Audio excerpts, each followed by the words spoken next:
Last we were discussing the sociology and anthropology. और उसके अंदर भी हमने काफी डिस्कशन कर ली थी और सिर्फ जो पार्ट बचता था that was differences between sociology and anthropology. ठीक है, थोड़ा सा रिवीजन कर लेते हैं और ये जितने भी टॉपिक्स है इसका मेथड देख लेंगे। क्या पहले भाई डेफिनेशन बताएंगे, फिर कुछ कॉमन बैकग्राउंड बताएंगे, ठीक है, फिर क्या बता देंगे, सिमिलैरिटी बता देंगे और फिर डिफरेंसेस बता के और फिर कुछ कंक्लूजन कर लेंगे। ये 5 सोशल साइंसेस के साथ तो हमने कर लिया ना। ऐसा भी हो सकता है कि जो मैंने 5 आपको कराया इसके इतर भी कोई क्वेश्चन बना के वो डाले, तो भी मेथड यही रहेगा। और पूरा जितना हम ये सिलेबस पढ़ने वाले हैं इसमें फिर आपको इतने थिंकर्स और आपके माइंड की डाइवर्सिटी इतनी हो चुकी होगी कि आप उसमें क्या कर पाओगे, टॉपिक्स डाल पाओगे। तो यहाँ डेफिनेशन में तो हमने यही क्लियर किया था भाई, सोशियोलॉजी होती क्या है और एंथ्रोपोलॉजी होती क्या है। और एक और चीज हमने ये भी देखी थी कि भाई कई जगह पर हम अगर डायग्रामेटिकली कुछ रिप्रेजेंट करें तो सिर्फ डायग्राम बना के नहीं छोड़ना है, इसको थोड़ा सा क्या करना होता है, एक्सप्लेन भी करना होता है। तो हमने बनाया था कि भाई ऐसे करके इंडस्ट्रियलाइज्ड सोसाइटी पढ़ने के लिए क्या है, सोशियोलॉजी है, और प्रिमिटिव पढ़ने के लिए क्या है, एंथ्रोपोलॉजी है। और ये कुछ ऐसा भी ग्रे जोन भी हो सकता है। ऐसा कुछ डायग्राम अगर बनाना चाहोगे तो वो भी बना सकते हो। फिर हमने ये बात तो कॉमनैलिटी किस तरीके से स्थापित की कि भाई ओरिजिन जो है ना लगभग एक ही जगह पर हो रहा है। सिमिलैरिटी में हमने बात की थी, कुछ थिंकर्स लिखवाए थे मैंने आपको, एक तो नोट्स में भी दिया हुआ था, दैट इज एमएनएस श्रीनिवास। इसने भारत में एंथ्रोपोलॉजिकल स्टडीज की शुरुआत की। एक लाइन मैंने और एडिशनल करवाई थी कि इंडिविजुअल एंड सोसाइटी की स्टडी के लिए कुछ एंथ्रोपोलॉजी की थ्योरीज है जो सोसाइटी में बड़ी जो है सोशियोलॉजी में हम उसको पढ़ते हैं। नाम मैंने लिखवाए थे, Margaret Mead, Ruth Benedict, Upadhyay and Pandey. ठीक है, ये थ्योरीज आएगी हमारे चौथे चैप्टर के अंदर, तो वहीं से पिक करके हमने यहाँ डाल दी। मतलब सिलेबस का कुछ पार्ट हमको याद है वो यहाँ से उठा के हमने यहाँ पर डाल दिया। तो हमने देखा कि फिर क्या है कि ये स्टडीज जो है एमएनएस श्रीनिवास की बड़ी सेलिब्रिटी चीजें हैं, दैट इज विलेज स्टडीज। और जो हमने और थिंकर पढ़े थे उनमें क्या बोला था हमने, ट्राइबल सोसाइटीज की जो स्टडी हुई है वो भी सोशियोलॉजी के अंदर सेलिब्रेट की जाती है। फिर हमको डिफरेंसेस पढ़ने थे। अब ये डिफरेंसेस लगभग सब जगह सेम से होते हैं, ठीक है। तो एक तरफ लिख लीजिए सोशियोलॉजी और दूसरी तरफ लिख लीजिए एंथ्रोपोलॉजी। कुछ हो ना हो दो चीजें होती है कि सोशियोलॉजी ब्रॉड है, ये नैरो है। सोशियोलॉजी का डाइवर्स पर्सपेक्टिव है, इसका लिमिटेड पर्सपेक्टिव है। थोड़ा सा तो ओरिजिन के बारे में लिखना है क्या। Sociology emerged sociology emerged to study the changes to study the changes due to industrialization. Sociology emerged to study changes due to industrialization, due to industrialization. Whereas anthropology में लिखेंगे it study the primitive societies, it study the primitive society। जहां पर change नहीं आया है कोशिश करेंगे वहां जाके पढ़ाई करेंगे हम इस चीज की, जहां पर चेंज नहीं आया है। देन सोशियोलॉजी के अंदर ऐड करेंगे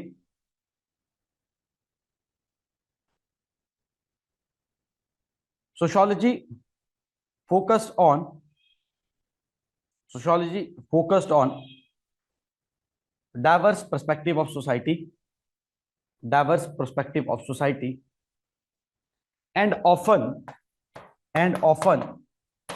their studies their studies their studies considers moral and ethical values.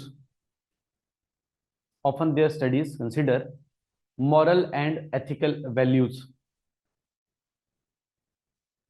अब हम जब सोसाइटी पढ़ रहे होते हैं तो हमारे अंदर ऑलरेडी एक लेयर है इस चीज की कि हम सब ह्यूमन हैं, किसी की कुछ मॉरल कैरेक्टरिस्टिक्स हैं जिसको हम ब्रीच नहीं कर सकते, और हम सामने वाली सोसाइटी को ऐसे एक्सपेरिमेंटल लैब की तरह नहीं देख सकते। जबकि एंथ्रोपोलॉजी में ऐसा नहीं है। एंथ्रोपोलॉजी में अगर हम ट्राइब स्टडी करने के लिए जा रहे हैं तो उन ट्राइबल पीपल को एज अ सब्जेक्ट ट्रीट कर रहे हैं। तो for that matter anthropology become more scientific. जब हमारे माइंड में कोई ना कोई वैल्यूज है, कोई ना कोई मॉरल बेसिस है, तो हमारे माइंड में एक सब्जेक्टिविटी आ रही है ना, हमारे माइंड में एक इमोशन आ रहा है। तो जब हम सोशियोलॉजी पढ़ रहे हैं हम उन इमोशंस को इग्नोर नहीं करते हैं। इसलिए हम क्या लेके चल रहे हैं, मॉरल और एथिकल कंसिडरेशन इन स्टडीज को लेके चल रहे हैं। बट जब आप बिल्कुल ही ट्राइब, प्रिमिटिव ट्राइब स्टडी को देख पढ़ने जा रहे हो, तब इसमें क्या होती है, ज्यादा साइंटिफिक अप्रोच आ पाती है, ज्यादा न्यूट्रली आप क्या कर पाते हो, उनको स्टडी कर पाते हो। मतलब आप ये देख लो कि अगर जो मैंने चूहे वाला एक्सपेरिमेंट आपको बताया था, चूहे वाले एक्सपेरिमेंट में आप चूहे को एक सब्जेक्ट की तरह ट्रीट कर रहे हो, वो मर भी जाए तो आपको फर्क नहीं पड़ रहा। पर क्या वैसे तरह का एक्सपेरिमेंट आप सच में ह्यूमन को लेकर कर सकते हो? बीइंग अ सोशियोलॉजिस्ट तो बिल्कुल नहीं कर सकते। बट एंथ्रोपोलॉजिस्ट फिर भी एक प्रिमिटिव सोसाइटी के अंदर जा रहा है, तो वो उसके वर्ल्ड में क्या चलता है वो सिखाने की कोशिश नहीं करेगा। वो सिर्फ उनको एक्सपेरिमेंटेशन के बेस पे क्या कर पाएगा, ऑब्जर्व कर पाएगा। तो इसमें आपने लिखना है anthropology is more scientific, anthropology is more scientific and its studies are clinically neutral. Its studies are clinically neutral. Clinically neutral. Because anthropologists can place, because anthropologists can place themselves as a outsider, themselves as a outsider without being involved in values, without being involved in values. ठीक है, without involving in values. ठीक है, वो subject की तरह treat कर सकता है उन लोगों को। ठीक है, उसको नहीं फर्क पड़ रहा इमोशनल बायसनेस का विद द प्रिमिटिव पीपल, क्योंकि उसके बहुत कम, ज्यादा कम जो है क्या है उसके साथ रिलेशन है। फिर हमने इसकी डेफिनेशन में ही एक डिफरेंस क्रिएट कर दिया था। सोशियोलॉजी स्टडीज प्रेजेंट और recent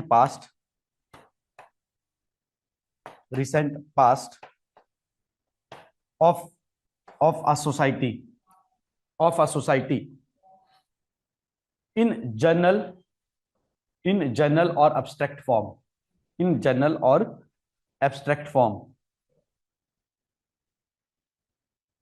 general or abstract form. Anthropology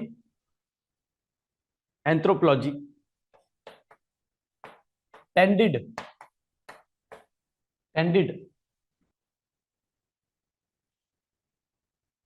to study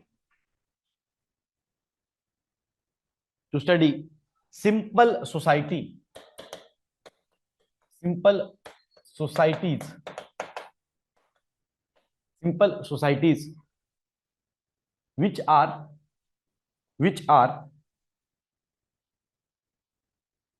relatively isolated,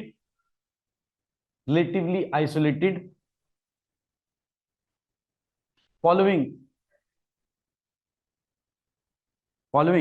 traditional practices with concrete details,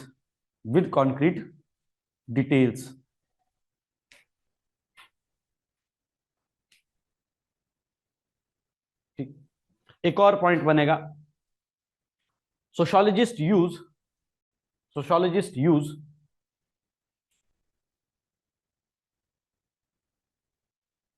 quantitative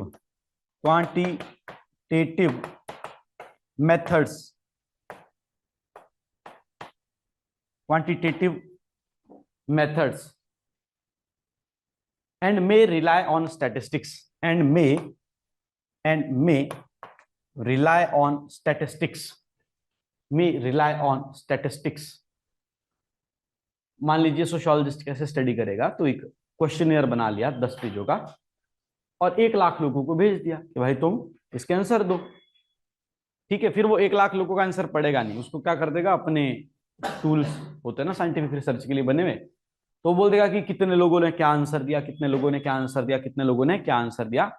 उसके बेसिस पे डाटा तैयार करेगा, फिर उसमें देख लेगा कि भाई मीन क्या है, इसका मोड क्या है, इसकी स्टैंडर्ड वेरिएंस क्या है, और फिर 10 के 10 क्वेश्चन का एक एवरेज आंसर दिखा देगा। ठीक है, मान लो ऐसा आपसे कोई क्वेश्चन पूछा कि आप इसमें 10 रेट करते हो कि 9 रेट करते हो कि 8 रेट करते हो कि 7 रेट करते हो कि 6 रेट करते हो, ऐसा पूछ सकते हैं। फिर वो टोटल देख लेगा कि कितने लोगों ने 10 पे आंसर किया, कितने लोगों ने 9 पे आंसर किया, कितने लोगों ने 8 पे आंसर किया, कितने लोगों ने 7 पे आंसर किया। फिर उसका डाटा मैथमेटिकल स्टैटिस्टिक्स से ड्रॉ करके वो क्या कर लेगा, अपना एनालिसिस कर लेगा। इमाइल डर्कहाइम की जो स्टडी थी सुसाइड की, वो भी कुछ ऐसी ही थी।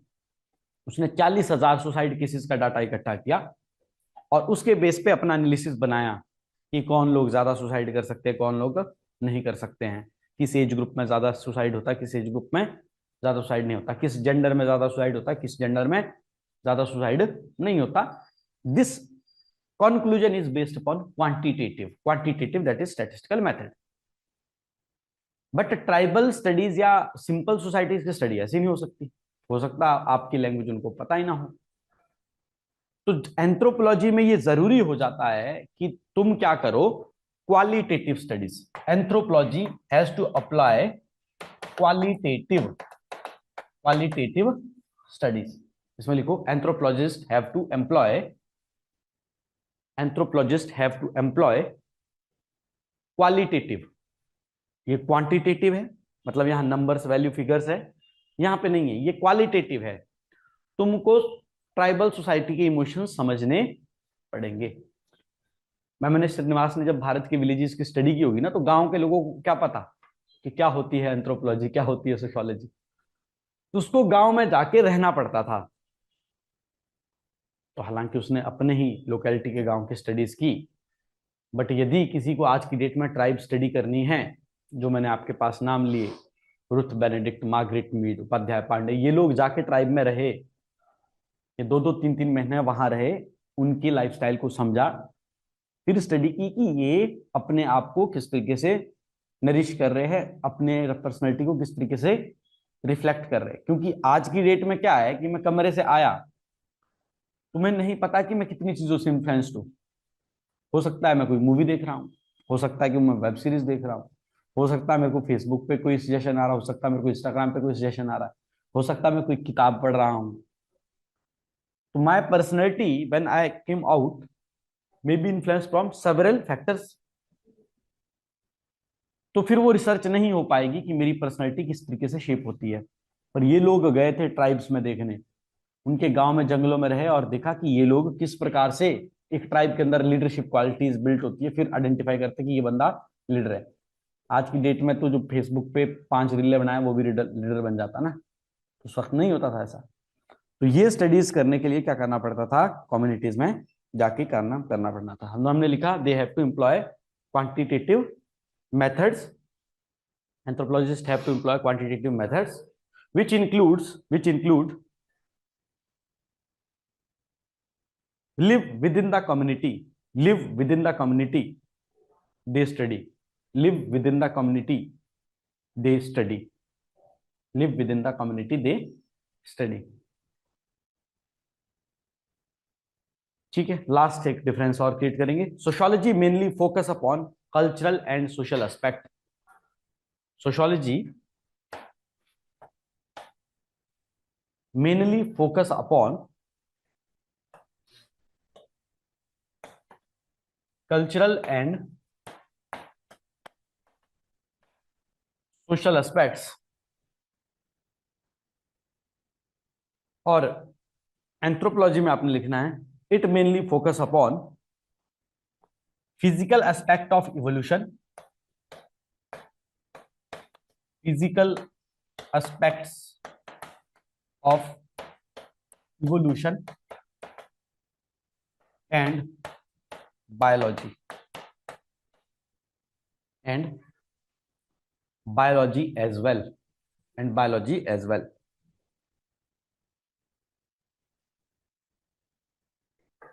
ठीक है जी, अब इसको कंक्लूड करेंगे, कंक्लूजन लिखेंगे एक। Both subjects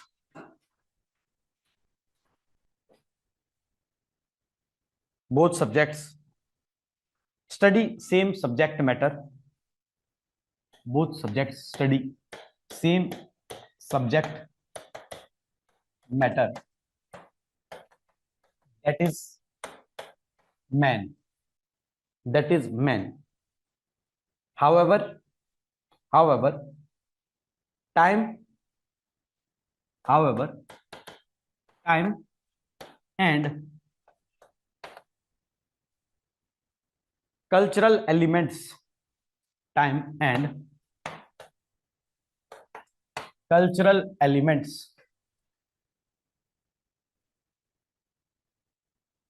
are the only aspects that separate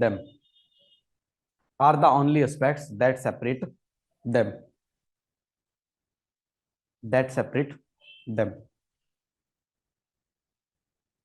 In recent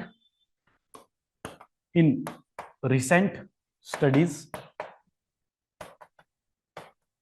both subjects has contributed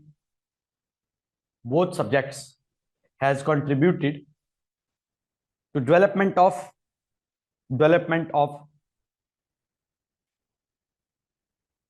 each other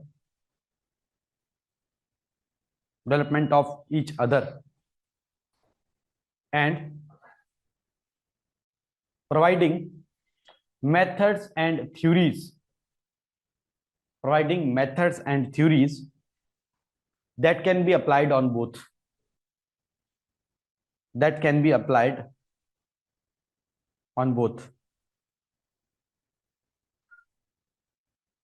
Thus these disciplines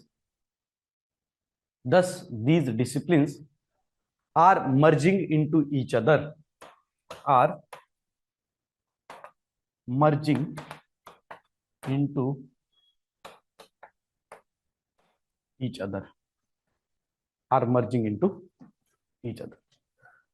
ठीक है बात। एक और टॉपिक मैं यहां पर डिस्कस कर रहा हूं आपके साथ, हमारे सिलेबस में तो नहीं है बट यूपीएससी के सिलेबस में है, और हो सकता है फिर एग्जाम डालने वाला अगर थोड़ा अच्छा अलग यूनिक क्वेश्चन बनाने की कोशिश करेगा तो यूपीएससी के सब्जेक्ट्स का एक क्वेश्चन यहां पर डाल सकता है। और ये फिर सोशियोलॉजी के अंडरस्टैंडिंग के लिए भी बड़ा इंपॉर्टेंट टॉपिक है, that is what is the difference between sociology and common sense. Sociology और कॉमन सेंस को किस तरीके से डिफरेंशिएट किया जा सकता है।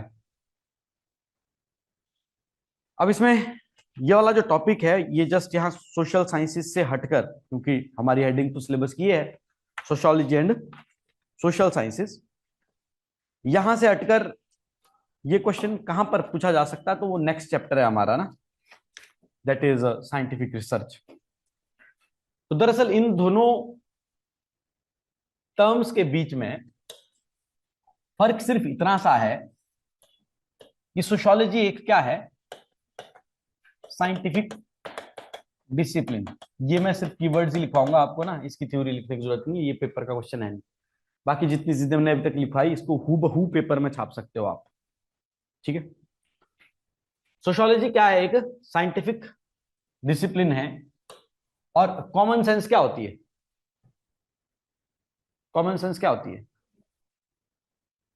कोई भी जिसको बोल सकते हैं जनरल और कल्चरल नॉलेज।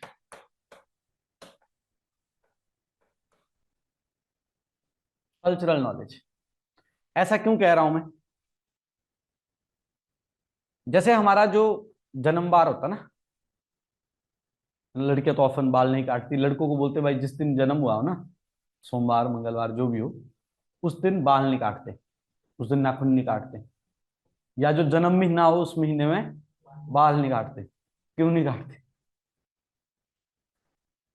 क्यों नहीं काटते? किसने मना किया? तो हमको किसी ने बताया, हमारे दादा दादी ने, दादा दादी ने, फिर मम्मी पापा ने वही चीज बताई। हो सकता है हम भी अपने बच्चों को वही सिखाए, पर हमारे को ये नहीं पता कि क्यों नहीं काटते। अगर हम ये स्टडी करने के लिए किसी ट्राइब में जाके हमने सच में पता कर लिया कि ये क्यों नहीं काटते और वहां पे क्या इसके एक्सप्लेनेशन है, तब तो ठीक है, it will be the subject matter of anthropology and sociology. But यदि इसका कोई रीजन है नहीं, इसकी कोई साइंटिफिक एक्सप्लेनेशन है नहीं, तो it is a common sense. It is a common sense.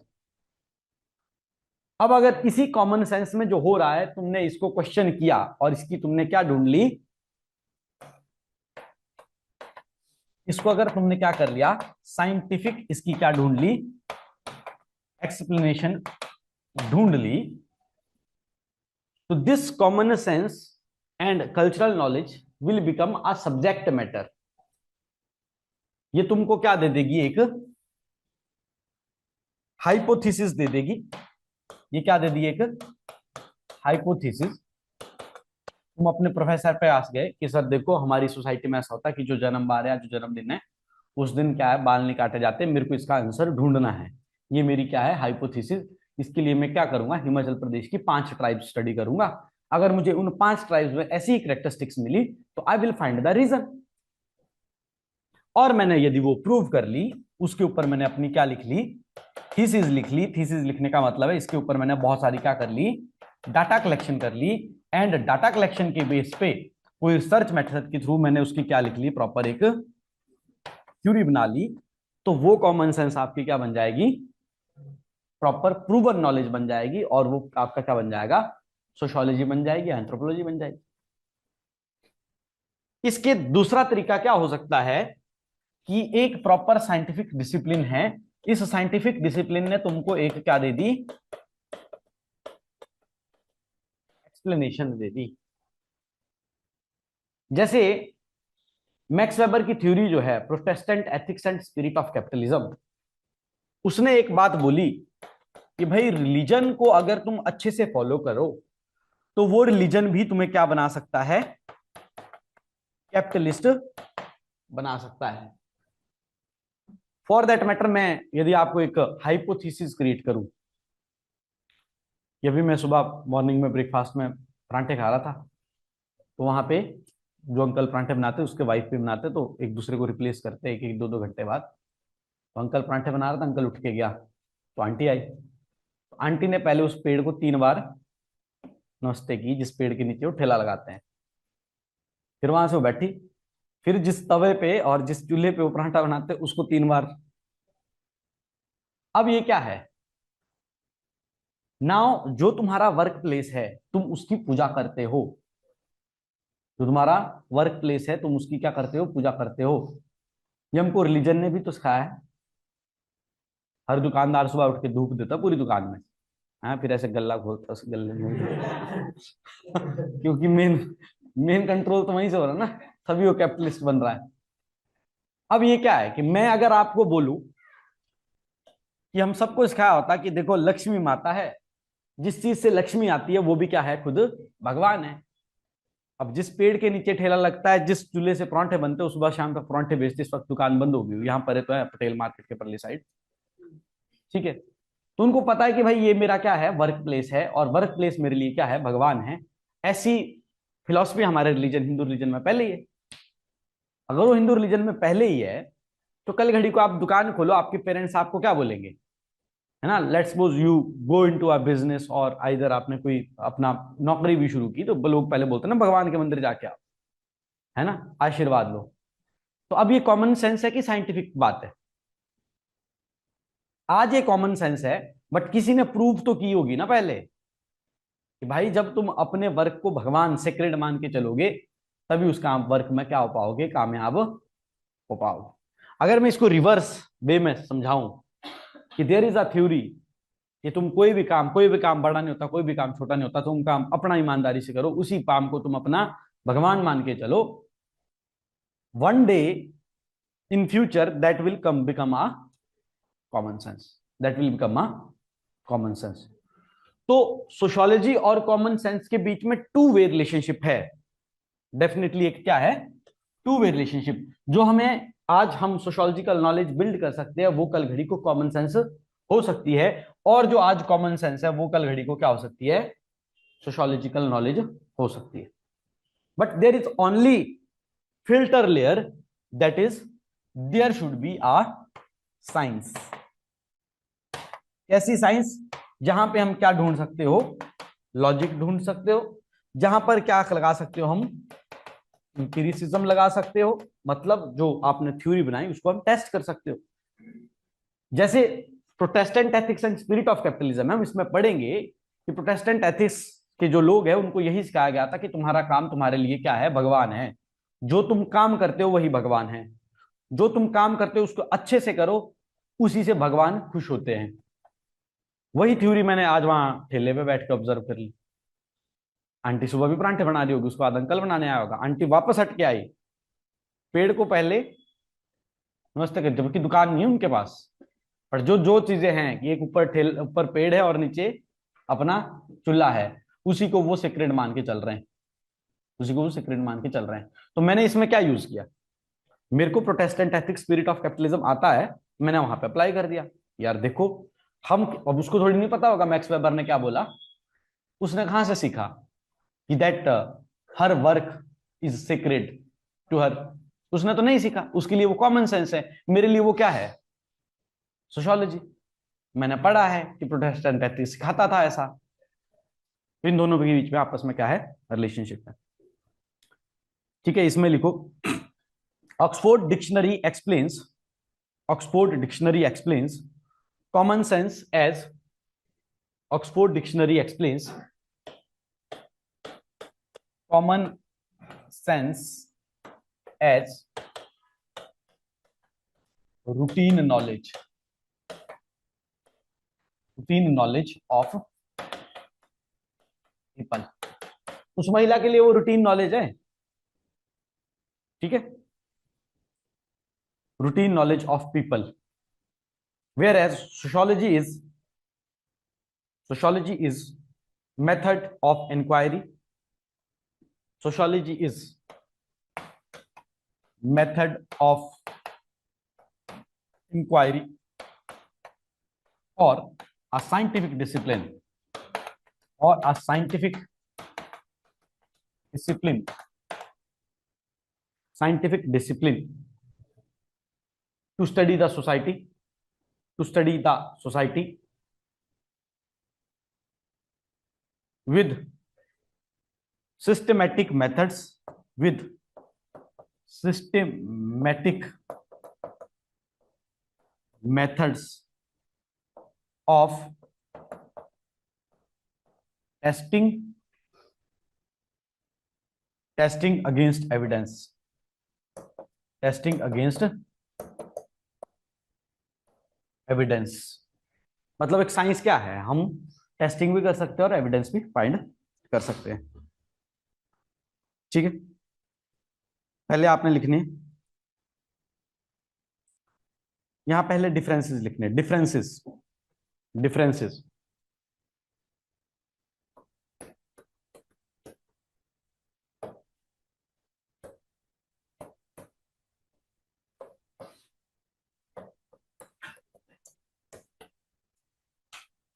sociology is based upon rigorous research, rigorous research. Common sense is based upon limited experiences, limited experiences and assumptions, and assumptions, and assumptions। है ना, हमने assume ही कर लिया कि मंगलवार जो है शिव जी का दिन होता है, उस दिन भी नहीं काटते बाल, है हनुमान का दिन होता है इसलिए नहीं काटते बाल, कि मतलब तुम्हारी अजम्पशन है मेरी अलग होगी, इसीलिए ये सोशियोलॉजी नहीं है। ठीक है, मंगलवार शिव जी का भी तो दिन होगा कि नहीं है, सोमवार शिव जी का दिन है, ये भी ठीक है। और फिर रविवार, अच्छा सन का है, ठीक है। शनिवार भी तो है हनुमान का दिन ना? नहीं नहीं, हनुमान का भी तो होता है।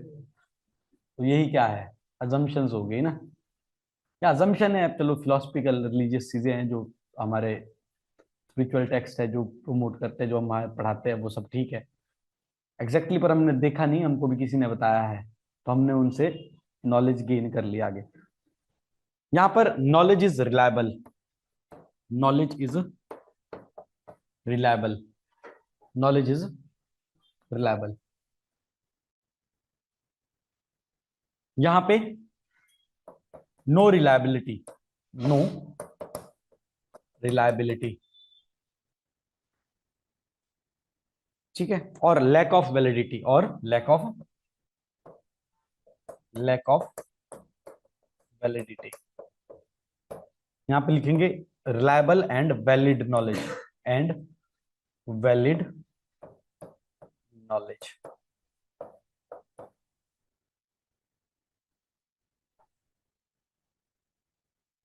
यहां पे लिखेंगे रिजल्ट्स, रिजल्ट्स सोशियोलॉजी में, yes, results are based upon generalization, generalization and theory building, and theory building, whereas in common sense results are varying at personal level, results are varying at personal level, personal level. कि Protestant ethics follow करके लोग capitalist बने, तो उसने बहुत सारे Protestant ethics follow करने वाले लोगों की स्टडी की। कॉमन सेंस में ऐसा कुछ नहीं है, कोई लोग अपने पर्सनल लेवल पे, जो मैंने एक्सप्लेनेशन अभी आंटी के ठेले के लिए बताई, उसकी हो सकती है पर्सनल एक्सप्लेनेशन कुछ और हो सकता है ना अलग, ठीक है। मैं उसको कैपिटलिज्म के लिए बोल रहा हूँ कि वो देखो अपना पैसा कमा रही है, उनका अपना बिलीफ जो है कुछ और भी हो सकता है, उनका belief moral and philosophical belief भी हो सकता है ना। तो कॉमन सेंस क्या करती है, पर्सन के पर्सन टू चेंज कर जाती है। Sociology, sociology is objective, sociology is objective and change oriented, and change oriented with research, with research. Objective है, डाटा तलाशेंगे, अगर हमको रिसर्च में पता चला कि इसका आंसर कुछ और है, जैसे हमने आपको बोला कि कहीं गांव में कास्ट सिस्टम ज्यादा रिजिड होता कि शहरों में, तो मैंने आपको एक रिसर्च बताई थी कि वो प्रूव करती है कि शहरों में भी क्या होता है, रिजिड कास्ट सिस्टम होता है। तो जब क्योंकि रिजल्ट आ गया based upon the objective criteria, based upon the methods, तो हमने वो चीज क्या मान ली, सही मान ली, उस चीज को एक्सेप्ट कर लिया। जबकि कॉमन सेंस में ऐसा नहीं होगा, common sense is subjective, subjective, static and intuitive, static and intuitive, without reason, without reason नहीं ढूंढेंगे हम। यहां पे तो हमने बोला था ना कि स्टडी करने के लिए मेथड्स अप्लाई किए हम, यहाँ पे इंट्यूटिव है कि हमें लग रहा था, जो हमें लग रहा था हमने उसी को क्या मान लिया, अपना कॉमन सेंस मान लिया, ठीक है। जैसे कि आपके पास पावर्टी एक्सप्लेनेशन है, पावर्टी की कॉमन सेंस की एक्सप्लेनेशन ये हो सकती है कि भाई आदमी बेला है, काम करने का मन नहीं करता इसलिए पुअर है। बट उसको साइंटिफिक डिसिप्लिन से यदि देखेंगे तो पावर्टी की एक एक्सप्लेनेशन ये भी हो सकती है कि अनएम्प्लॉयमेंट है, जो स्किल उस व्यक्ति ने गेन की है उस स्किल का सोसाइटी में काम ही नहीं है, या फिर वो व्यक्ति सामाजिक कारणों की वजह से ही क्या नहीं कर पाया, स्किल गेन नहीं कर पाया, ये हो सकता है ना बात। तो ये दोनों में फर्क है कि एक तरीके से हम क्या ढूंढ रहे हैं, कॉमन सेंस के explanation based upon intuition and subjectivity ढूंढ रहे हैं। दूसरे तरीके से हमने उसका स्टडी किया कि भाई उसको एजुकेशन कितनी मिली, उसको अपॉर्चुनिटीज कितनी मिली, उसके पास स्किल क्या है, सोसाइटी में स्किल के लिए काम है कि नहीं है। इससे क्या हो जाएगा, दोनों का आंसर बदल जाएगा। ठीक है, आगे लिखना है however sociology and common sense complement each other complement each other complement each other on the basis 1.1 बनाएंगे। the concepts of sociology are framed from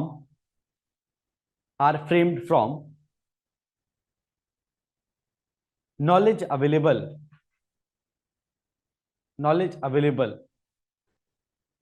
through common sense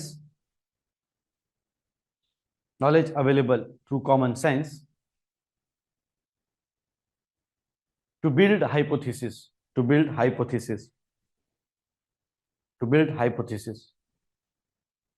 second, common sense provides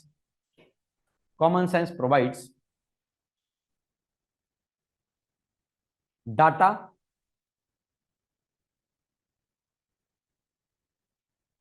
और raw knowledge, raw information लिखो, raw information for sociological investigation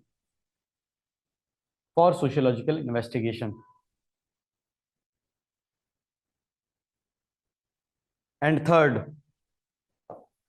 यहां पे एक thinker का नाम लेंगे, Anthony गिडन।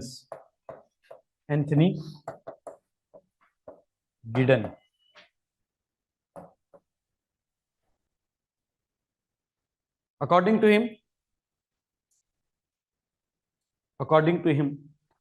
sociological knowledge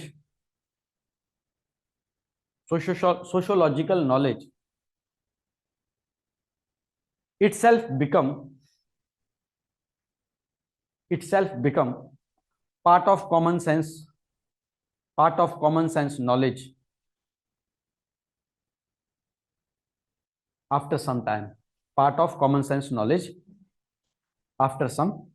time, after some time Anthony Giddens आज की सोशियोलॉजी में बड़ा सेलिब्रेटेड थिंकर है। ठीक है, जब हम मैरिज पढ़ेंगे और पर्टिकुलरली मैरिज में डाइवोर्स प्रॉब्लम्स क्यों हो रही है, मैरिज के आज कंटेम्प्रेरी रिलेशंस किस चीजों से इफेक्ट हो रहे हैं, उसके ऊपर इन एंथनी गिडन्स ने काफी काम किया है। लास्ट हमारा टॉपिक जो इस बार 5 नंबर में आया था, इंपॉर्टेंस ऑफ सोशियोलॉजी। इंपॉर्टेंस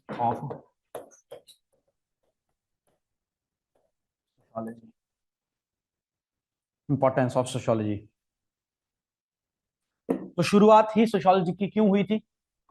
क्योंकि सोसाइटी में प्रॉब्लम्स थी, उसके कॉजेज पता करने थे। तो ये भी पता करना था कि वो कॉजेज किस प्रकार से चेंजेस लेके आ रहे हैं, उनकी चेंजेस की एक तरीके से इंटेंसिटी कितनी है, उस इंटेंसिटी को कंट्रोल किया जा सकता है कि नहीं किया जा सकता, ऐसी सब चीजें स्टडी करनी थी। जैसे अभी मेरी किसी स्टूडेंट से डिस्कशन हो रही थी वहीं पे चाय के ठेले पे ही, कि जॉइंट फैमिलीज जो है ना, न्यूक्लियर फैमिलीज में बदल रही है। इसके पीछे जो स्ट्रॉन्ग कारण है वो ये कि महिलाओं को नौकरी मिल रही है, और महिलाओं को जब नौकरी मिल रही है तो जो जॉइंट फैमिली वाला स्ट्रक्चर है वो बदल रहा है। ये एक कॉमन सेंस नॉलेज हो सकती है। मेरा उसके अगेंस्ट में आर्गुमेंट ये था कि जहां पर नौकरियां नहीं भी मिल रही ना महिलाओं को, वहां पे भी न्यूक्लियर फैमिलीज बन रही है।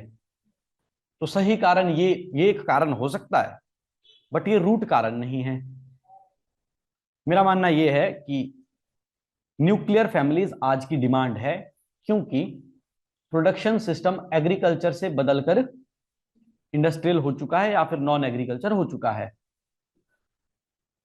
क्योंकि जॉइंट फैमिलीज तो जो लोग दुकानदारी में है ना, जिनकी फैमिली की 5-6 दुकानें होती है, वो लोग भी जॉइंट फैमिली में रहते हैं। ठीक है, I have seen some families, particularly Sood families, joint family में रहती बहुत सारी सूद फैमिलीज। क्यों रहती है? क्योंकि उनका ऑक्यूपेशन में चेंज नहीं आ रहा। उनके बाप दादा जो दुकानदारी करते थे वही दुकानदारी वो आज भी कर रहे हैं, तो मोड ऑफ प्रोडक्शन में चेंज आया नहीं। दरअसल पहले एग्रीकल्चर में काम करने के लिए ज्यादा लेबर की जरूरत होती थी, तो लोग साथ में इकट्ठे रहते थे, अकेला आदमी सारी खेती नहीं कर सकता था। जैसे ही नॉन एग्रीकल्चर प्रोफेशन किसी आदमी को मिला, अब उसको अपनी जॉइंट फैमिली के ऊपर डिपेंडेंट रहने की जरूरत नहीं पड़ी, इसलिए वो अपनी जॉइंट फैमिली को छोड़ के अलग हो सकता था। अगर फैमिली में किसी एक आदमी को भी नौकरी मिली है, अब वो थोड़ा सा इंडिपेंडेंट हो गया, जॉइंट फैमिली के ऊपर डिपेंडेंस कम होके वो अलग निकल गया। जो मैं आर्गुमेंट दे रहा था कि सूद फैमिलीज बहुत सारी अभी भी जॉइंट है, क्यों? क्योंकि दुकानदारी सबसे टफ प्रोफेशन है। सुबह 8 बजे दुकान खोलो, रात के 10 बजे बंद करो, एक आदमी एट अ टाइम दुकान पे चाहिए। तुम दुकान कोई वर्कर या किसी जो तुम्हारे हेल्पर है उसके हवाले छोड़ो तो तुम दुकान का प्रॉफिट साफ कर जाएगा। समझ रहे हो बात? अब 365 के 365 दिन एक आदमी सुबह से शाम दुकानदारी पे बैठे, ये बहुत चैलेंजिंग टास्क है। इसलिए जिन सूद फैमिलीज का मैं एग्जांपल आर्गुमेंट बिल्ड कर रहा था, उन सूद फैमिलीज से मैंने ये सीखा, ये लोग जॉइंट इसलिए, इनको पता है कि हमारी दुकानें हैं, ठीक है, और दुकानों के अलावा फिर घर की और समस्याएं भी होती है, उसके लिए भी एक आदमी फ्री चाहिए कि नहीं चाहिए, इसलिए they are still living in joint families, क्योंकि उनका मोड ऑफ प्रोडक्शन ये डिमांड करता है कि वो क्या रहे, जॉइंट फैमिलीज में रहे। तो एक आर्गुमेंट हो सकता है कि नहीं हो सकता है।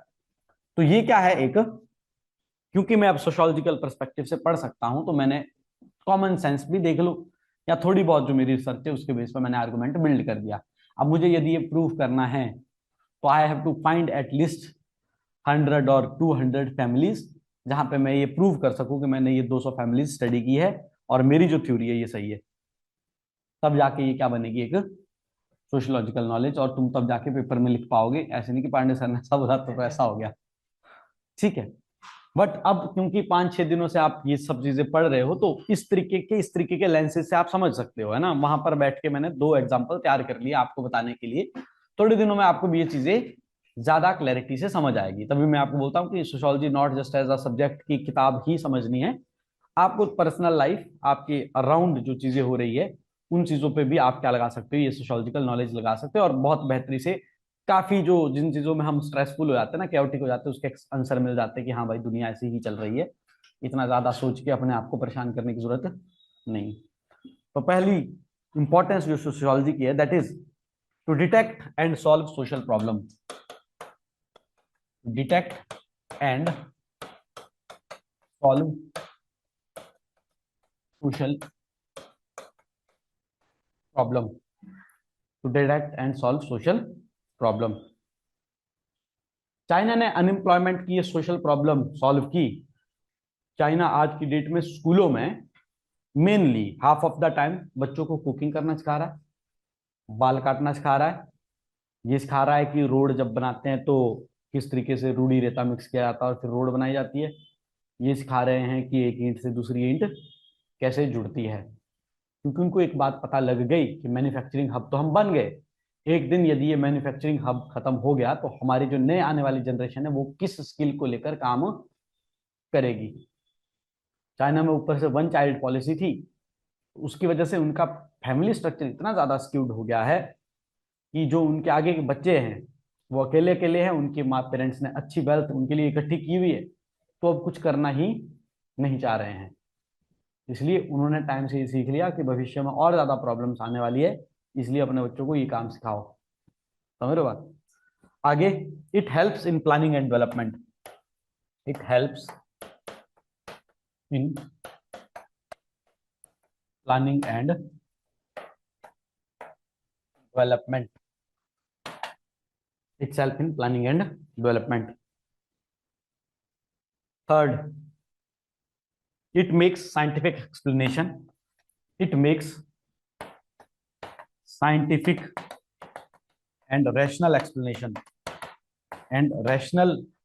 explanation of social phenomena.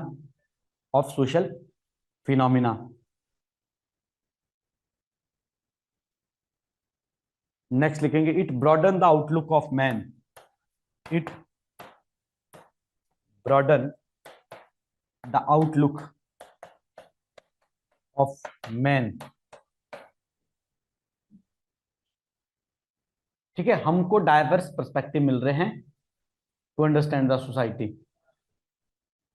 Next, it help in preservation of growth of culture. In preservation and growth of culture. It helps in preservation and growth of culture. अब ये मैं इसको ना एग्जाम्पल इसके अंदर लिखवा रहा हूँ ना कुछ चीजें लिखवा रहा हूँ, क्योंकि क्वेश्चन की डिमांड पता नहीं कैसे होगी. ठीक है, तो you will be able to write 1 or 2 line in it very easily. Next,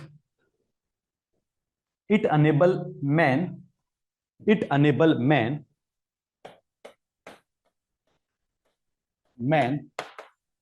to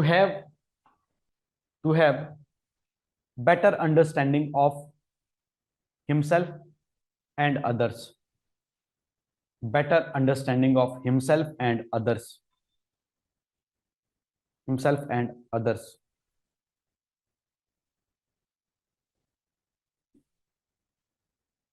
It keeps us updated on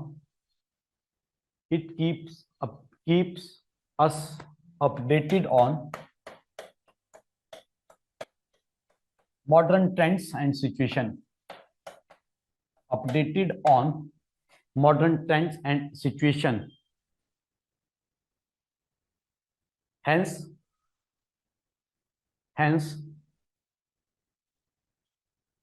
we clearly understand the change.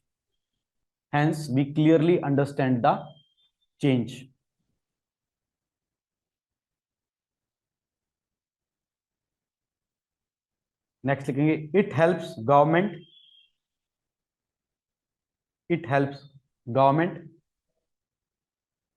To plan social reforms and welfare of marginalized communities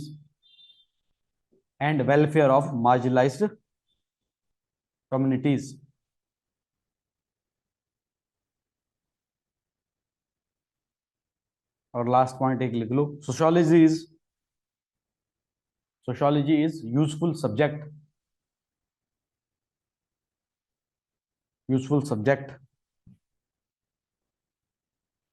as a profession in universities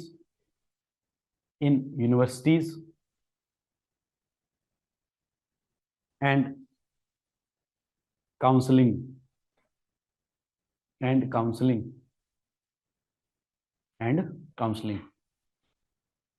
ठीक है, थोड़े दिनों में जब बच्चे phone ही चलाएंगे ना, अभी तक तो साइकोलॉजिकल काउंसलिंग ही होती थी ना सिर्फ, तो थोड़े दिनों में क्या हो जाएगा कि जैसे पहले क्या होता था, आदमी अपने पीयर ग्रुप से सीखता था, पेरेंट्स से सीखता था, अपनी जॉइंट फैमिली से सीखता था, अपने दोस्तों से सीखता था. थोड़े दिनों में क्या होने वाला है कि हमारी जो जनरेशन है, जो बोलते जनरेशन विल बी डूम्ड. जब ऐसी स्थिति आएगी कि जब यंगर जनरेशन को ये नहीं पता होगा कि अपने बड़ों से कैसे बात करनी है, ठीक है, जो ये सोसाइटी में हमारे लिए कुछ रिचुअल्स बनाए गए हैं, कुछ नॉर्म्स एंड वैल्यूज बनाई गई है, इनको फॉलो करना क्यों जरूरी है, ये नॉर्म्स एंड वैल्यूज बनती क्यों हैं, जब इन सब में प्रॉब्लम आएगी तो सोशियोलॉजिस्ट की भी काउंसलिंग होगी कि भाई ये बच्चा है, इसको हमारे समाज के बारे में बताओ कि हमारे समाज में देवी देवताओं की पूजा क्यों की जाती है, हमारे समाज में गाय की पूजा क्यों की जाती है, ठीक है, ये गाय की पूजा का महत्व क्या है. ये सब बच्चों को सिखाने के लिए सोशियोलॉजी की भी क्या होने वाली है, काउंसलिंग बहुत जल्दी होने वाली है. ठीक है बात, जब कोई आदमी जैसे दूसरे देश का जाके पेपर वीजा वगैरह देते हैं ना, तो वो आइल्स का पेपर होता है ना, आइलेट्स वगैरह का पेपर निकालना पड़ता है, तो उससे वहाँ की लैंग्वेज पता करनी होती है। थोड़े दिनों में ये भी चीज हो सकती है कि आपको वहाँ के कल्चर और इन सब की अंडरस्टैंडिंग हो, इसलिए ये एज अ सब्जेक्ट होता है। मान लो कोई इंडिया आ रहा है फॉरेन से आदमी, तो हम उसको कम से कम 10-20 दिन जाके क्या पढ़ाए, इंडियन सोसाइटी पढ़ाए, ताकि उसको समझ आए कि इंडिया है क्या, इंडिया के लोग चाहते क्या, इंडिया के लोग सोचते क्या, इंडिया के लोगों के नॉर्म्स एंड कस्टम्स क्या। क्लियर है ये बात? अब हम यहाँ से डायरेक्टली, मैंने आपको कल बोला था कि हम नेक्स्ट जो टॉपिक है, जिसको बोला जाता है कि भाई ये one of the toughest topic हो गया यहाँ का, और जिससे सबसे ज्यादा क्वेश्चन आने की उम्मीद है, that is unit 9। Unit second नहीं पढ़ेंगे, क्या पढ़ लेंगे अपना यूनिट 9, जिसमें क्या लिखे हैं आपके थिंकर्स। तो 2 दिन पहले जो हमने थिंकर्स की इंट्रोडक्शन एक तरीके से की, उसमें हर्बर्ट स्पेंसर को छोड़कर सारे सिलेबस में हैं। सबसे पहले अगॉस्ट कॉम्ट है, फिर कार्ल मार्क्स है, फिर मैक्स वेबर है, और फिर अमाइल डर्कहाइम है। ठीक है, हमारे सिलेबस में कौन नहीं है? हर्बर्ट स्पेंसर सिलेबस में है नहीं। तो अगॉस्ट कॉम्ट है, और अगॉस्ट कॉम्ट का एक ही टॉपिक है सिलेबस में, दैट इज पॉजिटिविज्म। ठीक है, इवन जो हमने theory of 3 stages of life पढ़ी है, वो भी सिलेबस में नहीं है डायरेक्टली लिखी हुई, सिर्फ पॉजिटिविज्म लिखा हुआ है, अगॉस्ट कॉम्ट लिखा हुआ है, और आगे क्या लिखा हुआ है? पॉजिटिविज्म। हम हमें आज का जो हमारा टॉपिक रहेगा वो कौन रहेगा? अगॉस्ट कॉम्ट, और इसका जो टॉपिक है कौन सा? पॉजिटिविज्म। क्लियर बात? बट फिर भी इसका जो theory of 3 stages of life है, वो हम इसमें इंक्लूड करके पढ़ेंगे, क्योंकि उसके 2 फायदे हैं। पहले तो हम ये लिखेंगे कि ऑगस्ट कॉम्ट ने अपने ये जो प्रिंसिपल्स है, अपने जो मेथड्स है स्टडी के, इसको यूज करके थ्योरी ऑफ 3 स्टेजेस लिखी, और फिर इसी की बुराई करेंगे। प्रोफेसर टिमा शेफ आएंगे, वो इसी की बुराई करते कि भाई बड़े नहीं आए थे पॉजिटिविज्म की प्रिंसिपल देने वाले, जो तुमने थ्योरी लिखी है इसमें तो पॉजिटिविज्म का प्रिंसिपल अप्लाई नहीं होता। ठीक है, तो उसी की थ्योरी पे उसी का क्या करेंगे? क्रिटिसिज्म भी करेंगे। तो अगर डायरेक्टली प्रिंसिपल्स ऑफ पॉजिटिविज्म पूछे तब तो आसान हो जाता है क्वेश्चन। अगर ऐसा पूछ लिया कि क्रिटिकली एग्जामिन, उसको एग्जामिन भी करिए थ्योरी ऑफ पॉजिटिविज्म के प्रिंसिपल के, तो फिर आगे ये भी लिखेगी कि ऑगस्ट कॉम्ट ने ऐसी ऐसी थ्योरी बनाई थी, और क्या किया था, किसी को क्या किया था? कॉन्ट्राडिक्ट किया था जो इसकी फिलॉसफी थी। तो ऑगस्ट कॉम्ट के बारे में वापस जान लेते कि ये आदमी क्या चाहता था। तो एक माइंड मैप बनाएंगे, ये आदमी क्या चाहता था। ये आदमी शुरुआत में चाहता था एक सोशल फिजिक्स बनाना, और ये सोशल फिजिक्स क्या कर सकती हो? यूनिवर्सल लॉज बना सकती हो, यूनिवर्सल लॉज बना सकती हो किस चीज को? That govern society. ऐसा इसका उद्देश्य था। तो इसने बोला कि इस सोशल फिजिक्स में हम क्या पढ़ेंगे? सोशल स्टैटिक्स और सोशल डायनेमिक्स। साथ में इसने ये बोला कि ये क्या होगी? Most complex science. ये क्या होगी? मोस्ट कॉम्प्लेक्स साइंस, जिसमें ये बोलता है कि mathematics is the simplest science, क्योंकि उसको इन्फ्लुएंस करने वाले फैक्टर्स बहुत सारे है नहीं, बट सोशियोलॉजी को इन्फ्लुएंस करने वाले फैक्टर्स बहुत सारे हैं। उन सब फैक्टर्स को हम ऐसे social statics and social dynamics के रूप में पढ़ लेंगे। फाइनली वो बोलता है कि ये सब्जेक्ट क्या बनेगा? सोशियोलॉजी, और ये सोशियोलॉजी क्या होगी? Queen of sciences. ये सभी साइंसेस में क्या होगी? Queen of sciences. ये जो मैंने आपको माइंड मैप लिखवाया, ये माइंड मैप इसकी क्या है? इंट्रोडक्शन। सोशियोलॉजी में आंसर लिखने का एक तरीका है, जब भी आपसे थिंकर पूछा जा रहा हो तो उस थिंकर का पूरा बैकग्राउंड आपने नरेट करना है। तो मास्टर्स वगैरह के पढ़ी किसी ने सोशियोलॉजी मास्टर या कॉलेज में, तो वो तो सारा ये लिख लेते थे कि भाई ये किस शहर का है, ठीक है, कब इसने काम करना शुरू किया था, इसके फादर क्या करते थे, इसके मदर क्या करते थे। कॉलेज में ये चीजें लिखवाई जाती है, मास्टर्स के पेपर में भी कई लोग ऐसा ही लिखते हैं। ये यहाँ का था, यहाँ इसका जन्म हुआ था, यहाँ पे इसने ये पढ़ा, इसने ये पढ़ा, ये नहीं लिखना हमने। हमने क्या लिखना, हमारे सिलेबस में जो है उसको ब्रीफ में लिखना है। इंट्रोडक्शन की ये 3 लाइन लिखने के बाद सिलेबस की जो लाइन लिखनी है वो ये चौथी लाइन जो इसके बारे में होगी कि भाई इसने सोशियोलॉजी को पढ़ने के लिए एक स्कूल बनाया, एक अप्रोच तय की, एक क्या की, अप्रोच तय की। इस अप्रोच को क्या बोलते हैं, पॉजिटिविज्म। इस अप्रोच को क्या बोलते हैं, पॉजिटिविज्म। ठीक है। और ये पॉजिटिविज्म क्या है, तो हम लिखेंगे कि अगॉस्ट कॉम्टे की जो क्या है अप्रोच है दैट इज पॉजिटिविज्म। और इस पॉजिटिविज्म के इसने क्या दिए, 5 प्रिंसिपल्स दिए। इस पॉजिटिविज्म के इसने क्या दिए, 5 प्रिंसिपल दिए। फिर हम इस पॉजिटिविज्म की तारीफ करेंगे। ये जो पॉजिटिविज्म है, ये पॉजिटिविज्म आया क्यों, क्योंकि Auguste Comte want to establish a science, want to establish a science. तो इस पॉजिटिविज्म का एम ही क्या बन गया, पॉजिटिविज्म का एम ही क्या बन गया कि इस सब्जेक्ट को क्या बनाया जा सके, साइंस बनाया जा सके। ठीक है। ताकि जैसे मैथ्स है, जैसे फिजिक्स है, जैसे केमिस्ट्री है, जैसे बायोलॉजी है, सोशियोलॉजी सब्जेक्ट भी कैसे ही उसी प्रकार से क्या कर सके, काम कर सके।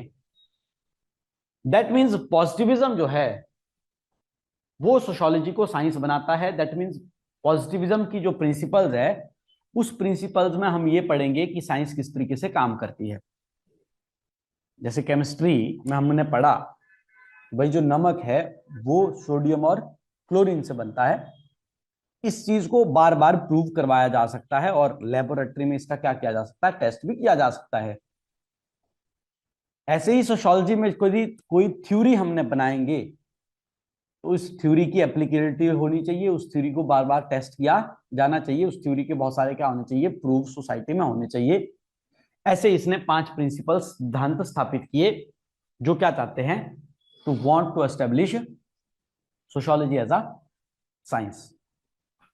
फिर हम ये भी करेंगे कि इन 5 प्रिंसिपल्स को, और ये जो पॉजिटिविस्ट स्कूल है, अब ये फादर है सोशियोलॉजी का, तो it is the earliest school of sociology. It is the earliest school of sociology.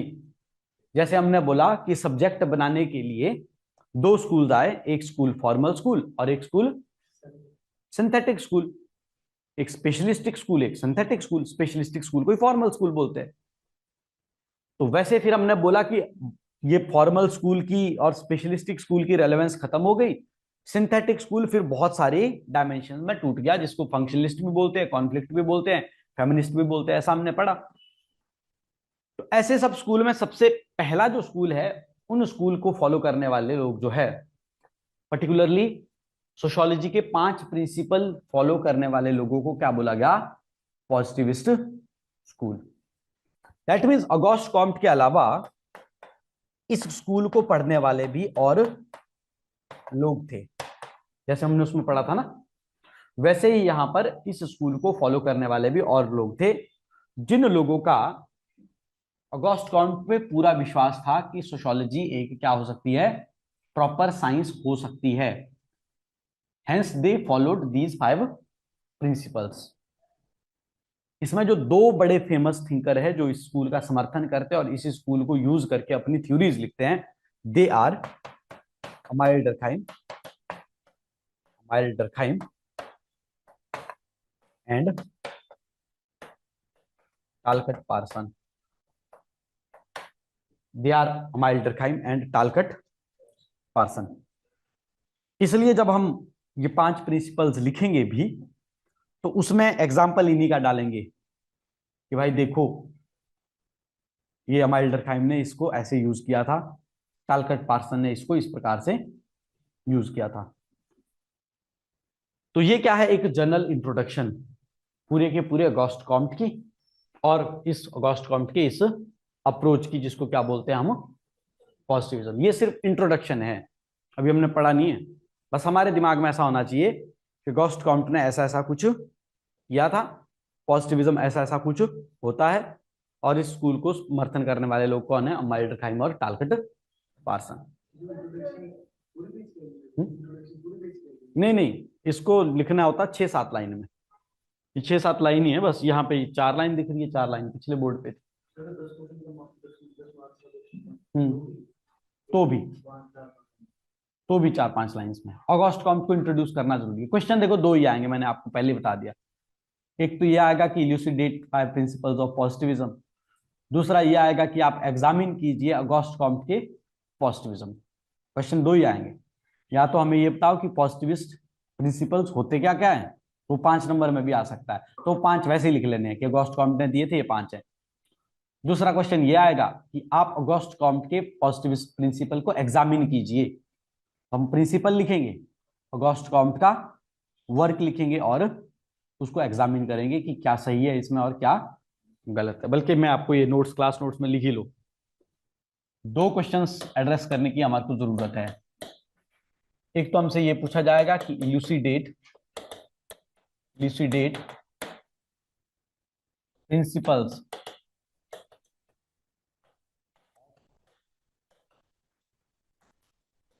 Positivism, कि हमको बताओ पॉजिटिविज्म के प्रिंसिपल्स है क्या। एक बार ये आ भी गया क्वेश्चन, मुझे ऐसा याद है कि मैंने पेपर में लिखा भी था। ठीक है,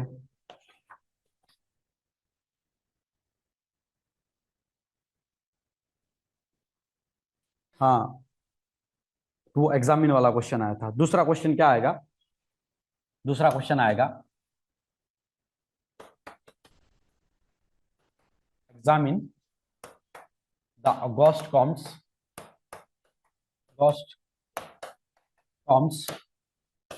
principles of positivism, principles of positivism. ये क्वेश्चन जो है 2017 में आया था। History of sociology hitherto is the history of critique of positivism।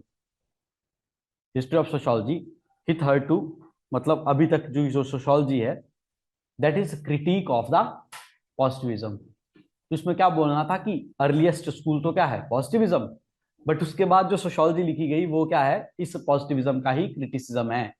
मतलब उसको आज की डेट में क्या नहीं करते, हम फॉलो नहीं करते। क्वेश्चन अच्छा, आपके पास अभी नोट्स नहीं है ना। क्वेश्चन ये 2017 का है। हिस्ट्री ऑफ सोशियोलॉजी hitherto, इस तरीके से लिखते हैं ना इसको, hitherto HITHER2, hitherto is the history of critique of positivism। hitherto is the history of critique of positivism। ठीक है, बल्कि ये फाइल हमारे पास इस बोर्ड में भी है, यहां से मैं आपको लिखवा देता हूं। यहाँ था 17 का क्वेश्चन, कौन सा चैप्टर आ गया, इनशिप सर्टिफिकेशन टाइप्स ऑफ सोसाइटी, यहाँ पे है जी। History of sociology hitherto history critique of capitalism. ये क्या है, पॉजिटिविज्म का क्रिटिक आज की डेट की क्या बन गई है, सोशियोलॉजी बन गई है।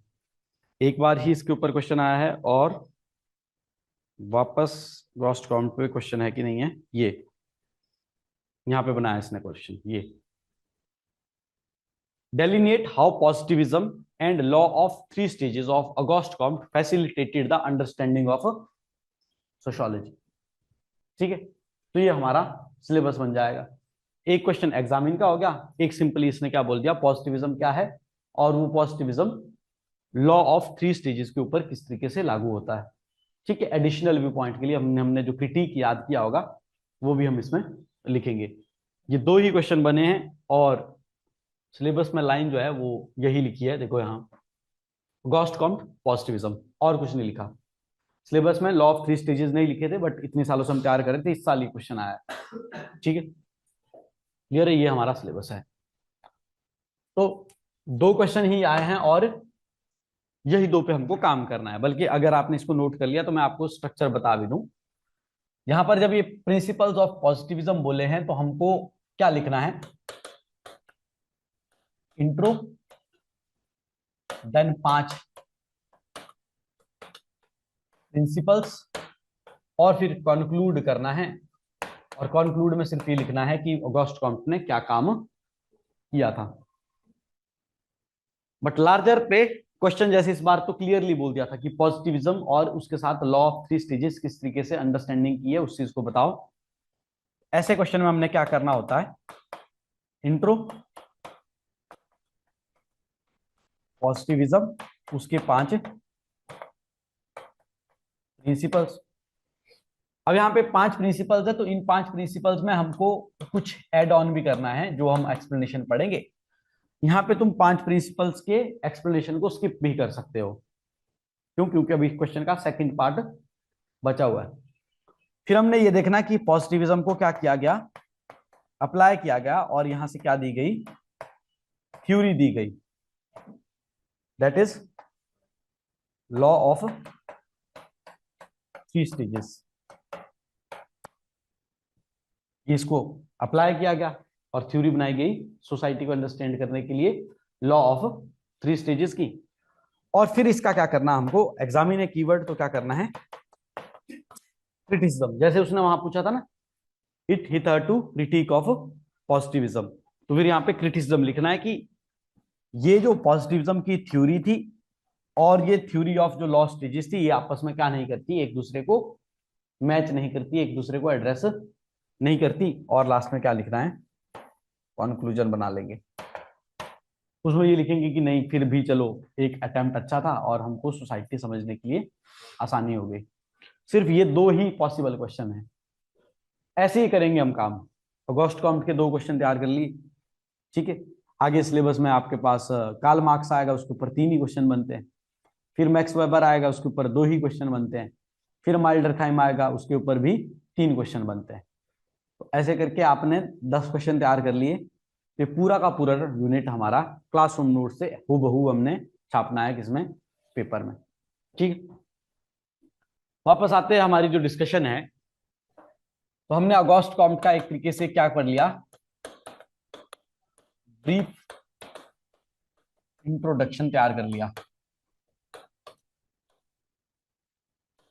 ठीक है, इस ब्रीफ इंट्रोडक्शन को थोड़ा सा लिखना चाह रहे हो तो लिख लो, लिखवा देते हैं introduction.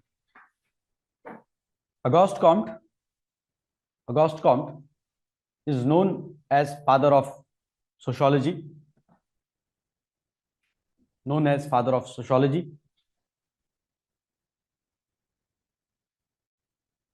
Want to establish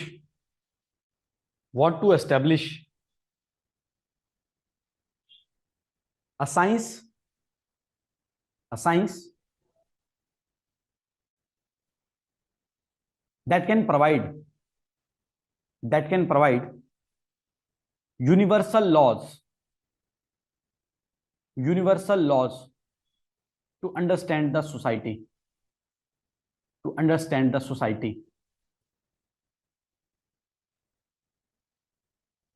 Initially,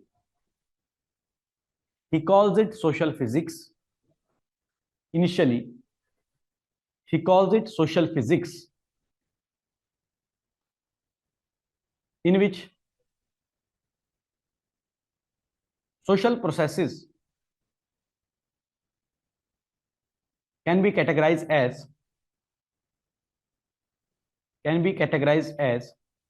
social statics and social dynamics. Social statics and social dynamics. Next paragraph बनाएंगे, he called it most complex science. called it most complex science and named it queen of sciences and named it queen of sciences. ये जो subject बना रहा है अभी अभी तो subject पे बात कर रहे हैं. And named it queen of sciences as sociology, as sociology, as sociology. एक और लाइन लिखेंगे. he provided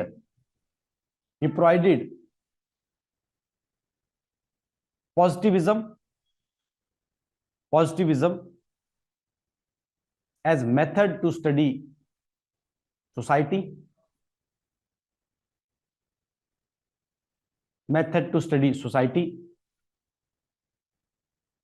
which is renowned as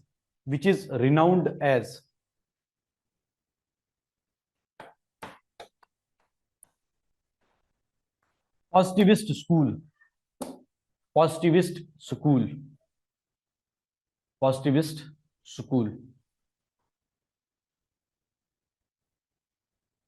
supported by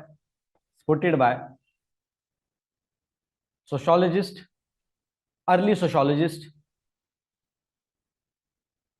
Emile Durkheim and Talcott Parson. Supported by earliest sociologist Emile Durkheim and Talcott Parson, etc. etc. ठीक है. कितने line की introduction बन गई है? आधा पेज भर गया होगा. ठीक है, 7, 8, 10 लाइन बन गई होगी ज्यादा से ज्यादा. तो ये इसकी क्या रहने वाली है? इंट्रोडक्शन ऑगस्ट कॉम्ट की रहने वाली, चाहे जो मर्जी सवाल आपसे बनता हो. देन बिकम्स नेक्स्ट टॉपिक, बड़ी हेडिंग डल जाएगी, पॉजिटिविज्म. देखो सिंपली साइंस क्या होती है? साइंस क्या होती है? कोई सब्जेक्ट है ना, उसको हम साइंस कब बोलते हैं? यस डेफिनेटली, जिसमें क्या हो सकता हो? एक्सपेरिमेंट हो सकता हो. और हाँ, एक्सपेरिमेंट में ऑब्जेक्टिविटी डेफिनेटली होगी. एक्सपेरिमेंट हो जो ऑब्जेक्टिव हो. ऑब्जेक्टिव कहने का मतलब चीज क्या हो? हाँ, बायसनेस कम हो, मतलब क्या हो? फैक्चुअल हो चीज. और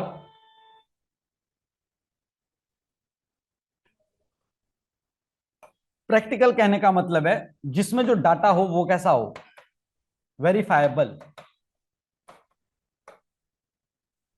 वेरीफाइबिलिटी. मतलब जो आज एक्सपेरिमेंट किया कल भी वैसा ही हो. साइंस के अंदर ना यूनिवर्सल लॉ तो बनाना ही है, यूनिवर्सल भी हो वो. और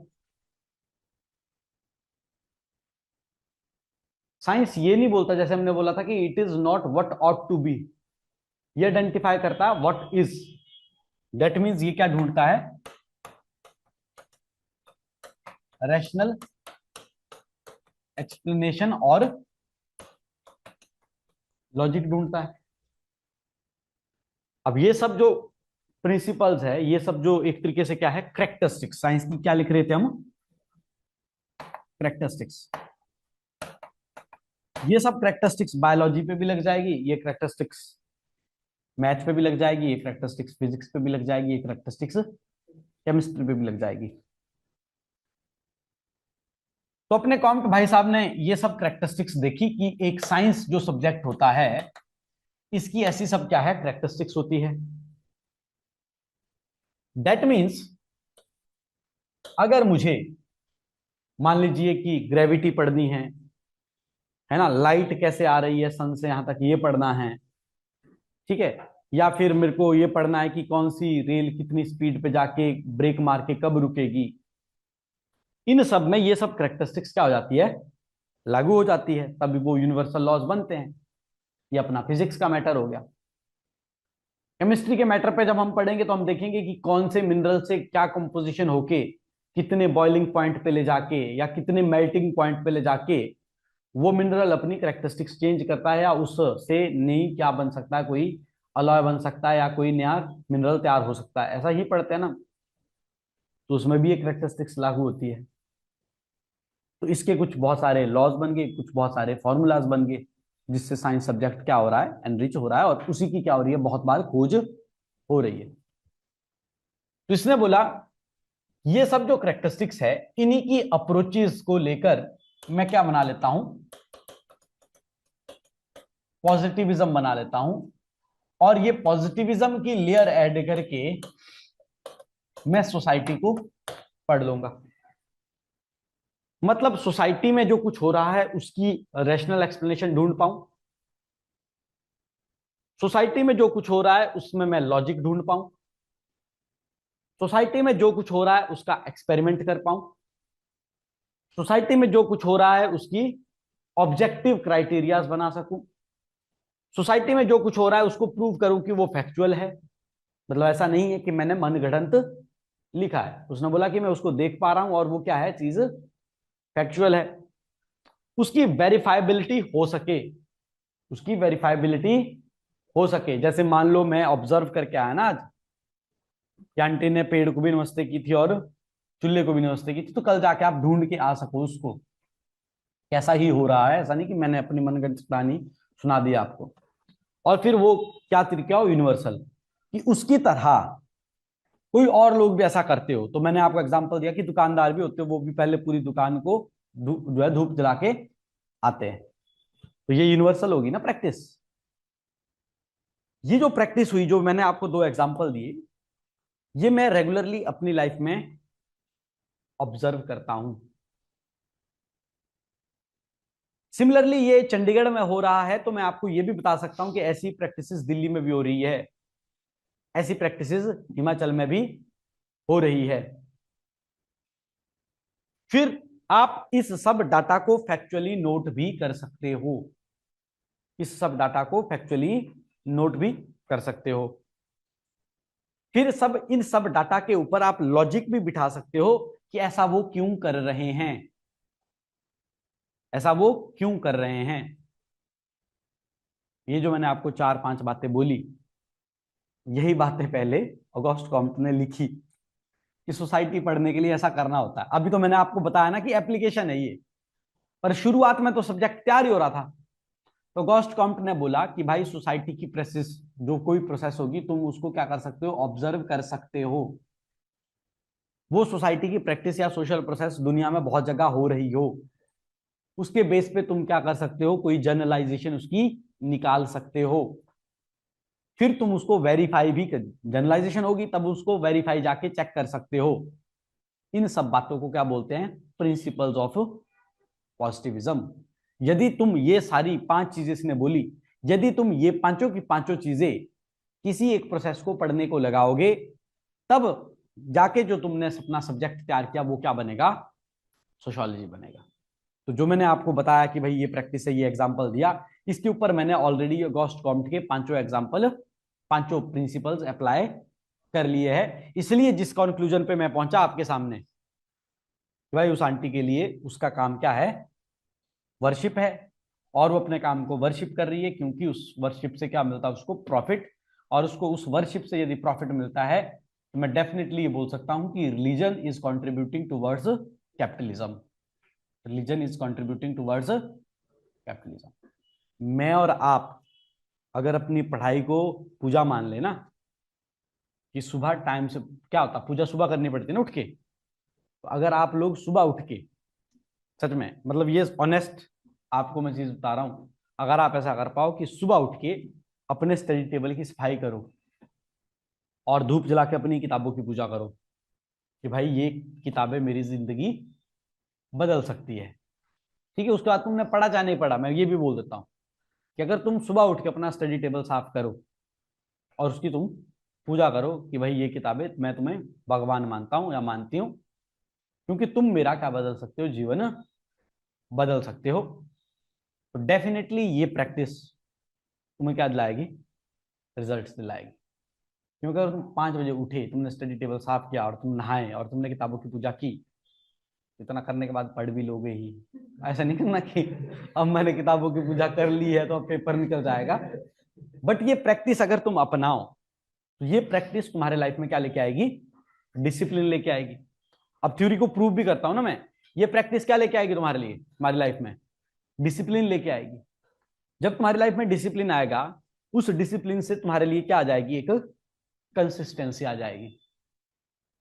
एक दिन मोटिवेशन हो सकती है पढ़ने की कि आज तो मैंने सारे पढ़ लेना है, पर रोज रोज नहीं होती ना। पर डिसिप्लिन रोज रोज का होता है। दुकानदार कौन सा रोज ही शौक से आता है कि आज तो बेचूंगा और बढ़िया पैसे कमाऊंगा? तो रोज का शौक नहीं है ना उसका परांठे बनाने का। पर उसको उसने डिसिप्लिन बना लिया कि ठीक है, ग्राहक आएगा परांठे बनाने बेचने, है ना, 20 रुपए का परांठा है, 5-10 रुपए भी बचते हैं। दिन में 200 परांठे बच गए, 10,000 रुपए बच गया। यही है ना उसका डिसिप्लिन ना। शौक तो नहीं होगा उसका कि रोज जिंदगी भर मैंने परांठे बनाने, ये कोई शौक थोड़ी नहीं किसी आदमी का मेरे को परांठे बना के खिलाने हैं लोगों को।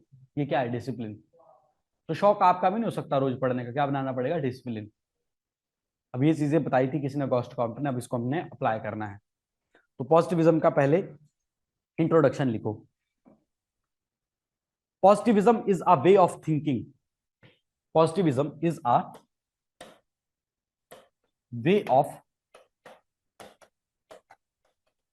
Thinking based upon the assumption based upon the assumption that it is possible to observe social life, to observe social life and establish reliable and valid knowledge, and establish reliable and valid knowledge,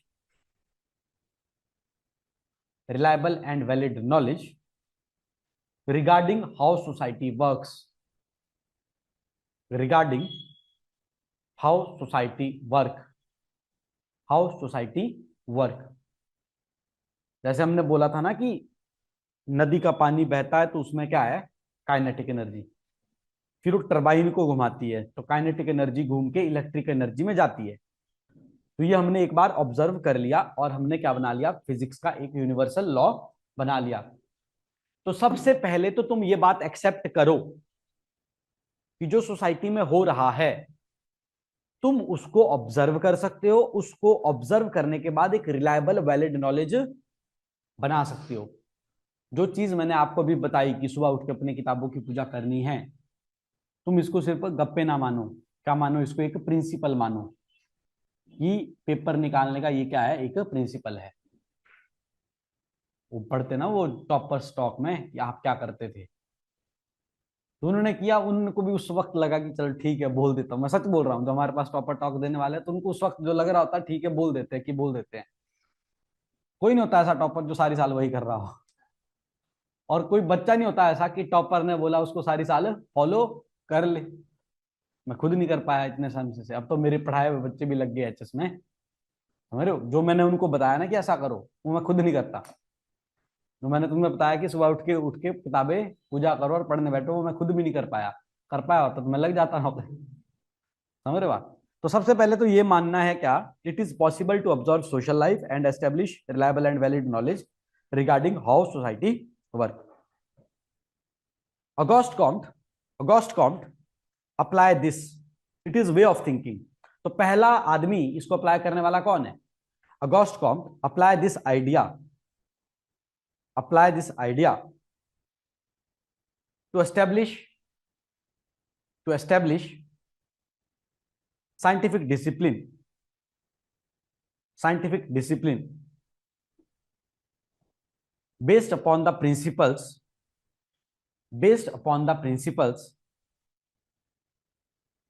that include experiments,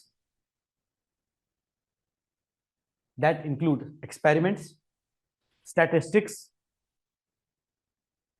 qualitative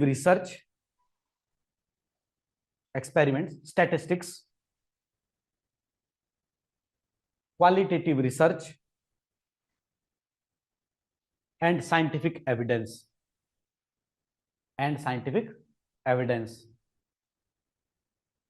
उसने पहले तो दिमाग में सोचा कि भाई जिस तरीके से साइंस में फैक्ट्स पढ़े जा सकते इस तरीके से सोसाइटी में भी पढ़े जा सकते हैं। तो फिर उसने सोचा कि यार साइंस में तो एक्सपेरिमेंट भी होते हैं, साइंस में तो ऑब्जेक्टिव डाटा भी होता है, साइंस के लोग मैथ से लगा के फॉर्मूला लगा के उसका कंक्लूजन भी ड्रॉ करते हैं। तो उसने बोला कि इसी वे ऑफ थिंकिंग को मैं कहां लगाता हूं, एक डिसिप्लिन जो मैं तैयार कर रहा हूं सोशल फिजिक्स, इसमें लागू कर देता हूं। मैं लोगों को बताऊंगा कि मैंने यहाँ पे भी एक्सपेरिमेंट किया, मैं लोगों को बताऊंगा कि यहाँ पे भी मैंने स्टैटिस्टिक्स का यूज किया, मैं लोगों को बताऊंगा कि मैंने यहाँ पर जाके क्या किया, क्वालिटेटिव रिसर्च किया और एविडेंसेस खोजे।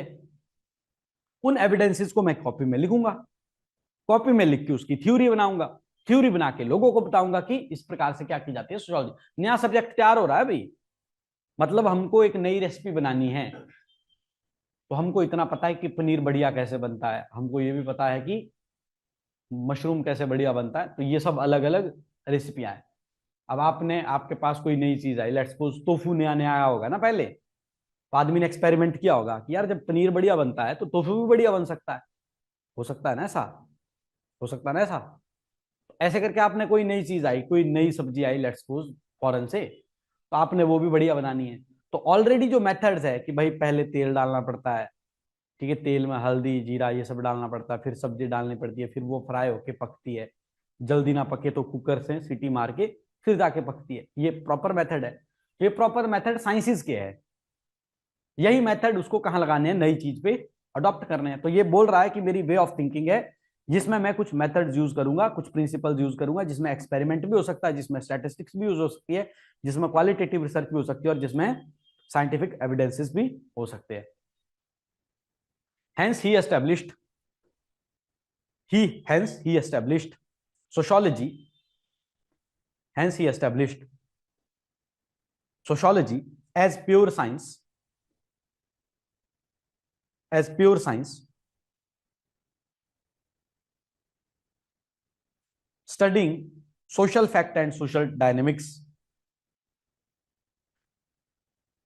studying social facts or social statics and social dynamics based upon principles of science, principles of science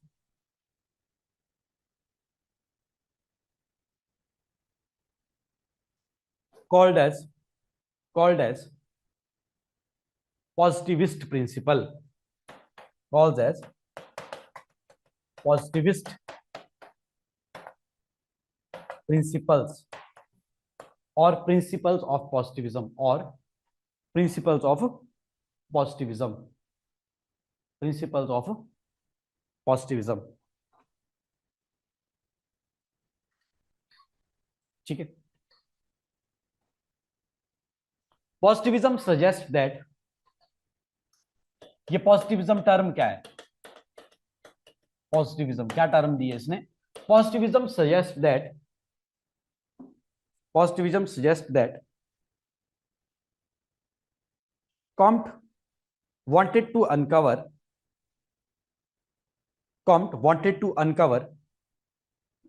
natural laws that could be applied on society,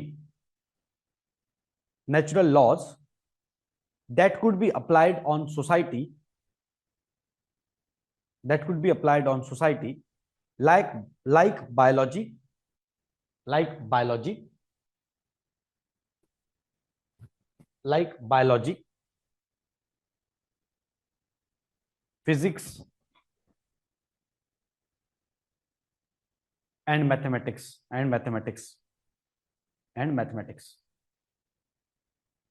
Arya, कोई टॉपिक आपका छूट गया? उस वक्त मैं लिखवा तो नहीं रहा था, शायद कुछ बोल रहा था जब वॉइस ब्रेक हो रही थी।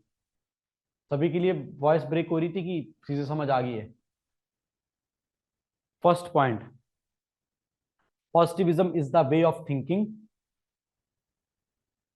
positivism is the way of thinking based upon assumption। उस वक्त जो फर्स्ट पॉइंट मैंने लिखवाया, Positivism is the way of thinking based upon assumption that it is possible to observe social life and establish reliable and valid knowledge regarding how society work. ठीक है, हो गया? किसी का बाकी कुछ लिखने को तो था? अब यहां पे लिखना है he coined 5 principles of positivism. He coined 5 principles of positivism. समझ आ गया पॉजिटिविज्म क्या है? पॉजिटिविज्म सोचने का तरीका है, और जब उस सोचने के तरीके में आपने क्या करना है, 5 चीजें फॉलो करनी है. पहला प्रिंसिपल है the logic of inquiry is similar the logic of inquiry